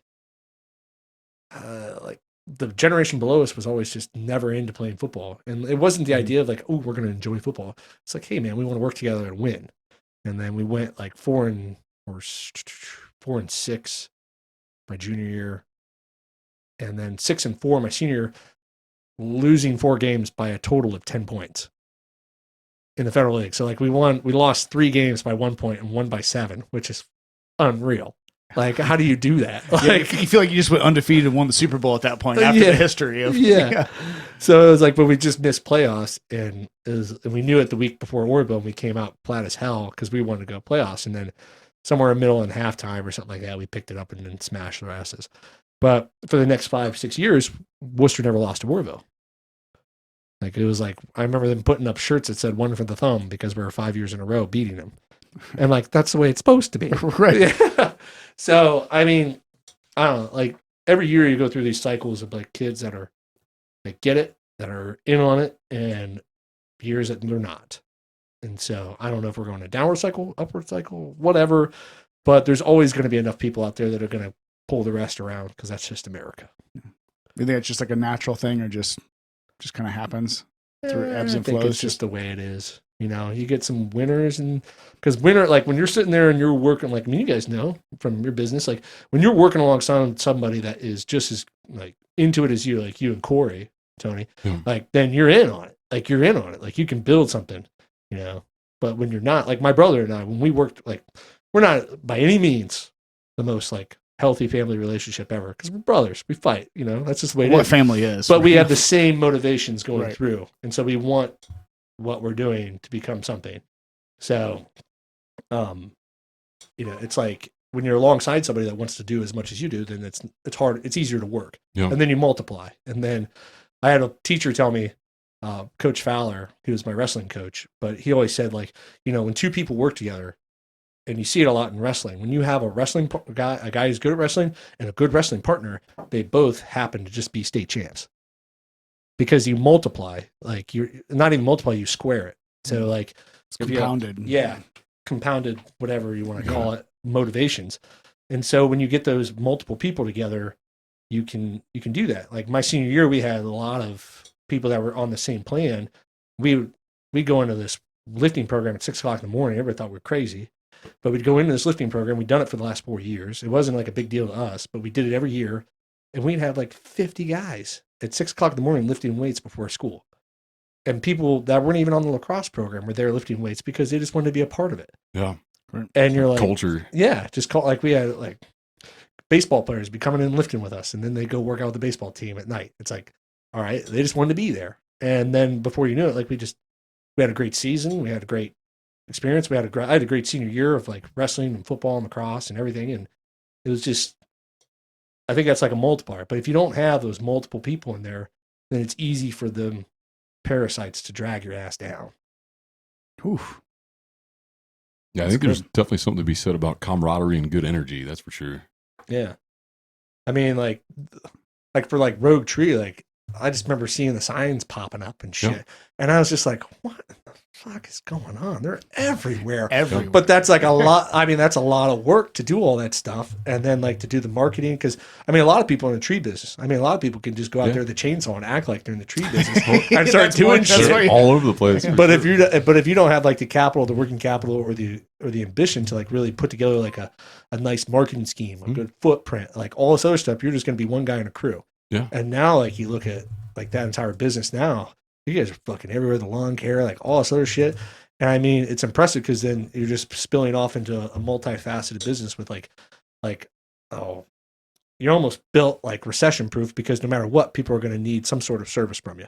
There's more to come. I'm sure you're going to get into more shit. There's more to come. More to come, as always. Well, I mean, we are pushing up on 3 hours already. You got the pool call in your name, brother. I do have the pool call in my name. You're supposed to go to the no one pool. can see, I'm sitting here in like some rainbow shorts. As soon as that was the first thing I saw when you walked in. They're nice looking shorts. They're looking good. Yeah. We can let you go. Sam, man, appreciate you coming out, hanging out. Dude, with this us. is funner than hell, man. Yeah. This is a good time. I- Sitting here and bullshit and stuff. Like Tony asked me the other night, and I'm like, yeah, sure, I'll come in. And I was like, why the hell you want me in there? He's like, well, you're kind of an interesting cat. Just show up, man. It'll be a great time. It'll be a great time. I'll probably get once we move over to this next spot. Hopefully, it'll happen. I'm confident. I'll pull Paul on with you, and you and Paul. We can do a podcast with both you guys together. Yeah, I probably got a few friends that you guys might want to talk to because there's a whole bunch of. I mean, there's like business guys in the area that you guys probably want to get in touch with. Oh yeah, like we need something a little bit more. Like obviously, I don't have the ambition to do any of this stuff, but you guys do. But like, you need something a little bit more local where you can get to know people from the neighborhood and like what they're actually into. Because I don't think there's enough of like important opinions out there. Not that mine's important, but like other like more successful businessmen that we should be listening more to, and people can actually understand that entrepreneurship isn't just because you fall ass backwards in something; it's because you have to work. Yeah. Yeah. So and that's kind of the it's kind of evolved into that. Not only, you know, we talk about literally all types of different topics, hence, you know, my t-shirt today. But just we've talked to a lot of entrepreneurs, a lot of business owners, just a lot of different people across the board that just, a lot of them obviously are local because we don't have a airplane yet to fly people in. Yeah. You know, Yet. yeah. I'm getting Is that there, it? boys. Rogue Air? I'm getting there, bro. I got to get my left eye fixed, and I'm getting there. Yeah. Like, yeah, you gotta expense. Gotta Yeah. expense. I will. Right. It's gonna happen. It's gonna. Yeah, happen. but I think that's we've connected with even audience members that just like you like really appreciate that, like highlighting local people doing things. And obviously this goes out, you know, to anybody that could find it anywhere, but it's neat to see that there's so much going on in places that people wouldn't expect. And, you know, a lot of people even in the area think of like this area is just a bunch of, you know, hick farmers, whatever. But like, no, those are just the people that are, you know, doing that job. Like it's people have these notions of what people are because of where they live or what they do, and it's like, no, you have no idea what's going on. And you know, If I was in landlocked this farm in the manure business, I'd be living my ass in like the mountains or something. I wouldn't be here. So. Yeah. But well, we appreciate that you are here and look forward to the next time we get to talk to you. Absolutely. Yeah, Thanks, this man. is great, guys. Thank you. Yeah, Thanks, appreciate it.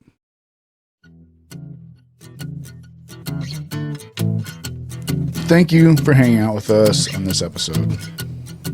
Appreciated as always. And if you have any questions, comments, ideas, or guest suggestions, leave them in the comments after you subscribe to the channel, or visit chroniccuriosity.com to get in contact with us.